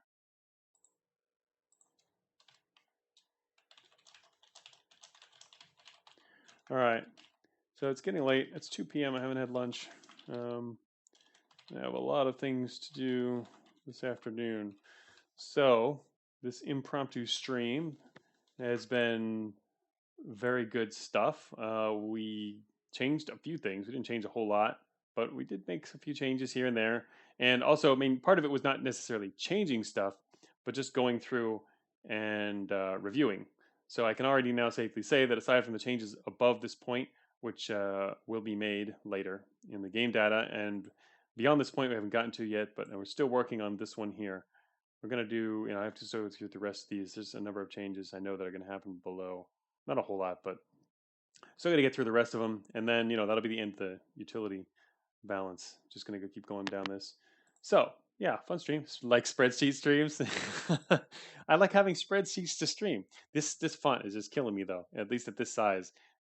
We should be looking at this at this size. Ah, so good. But this is also better when you're looking at like the weapons stats where we need to see this. You really need to have a smaller font so you can examine all these numbers without scrolling left and right all the time and whatnot. This was a nice size. This one, it's utilities. There aren't a whole lot of numbers involved. It's mostly just the effect and a couple of numbers over here.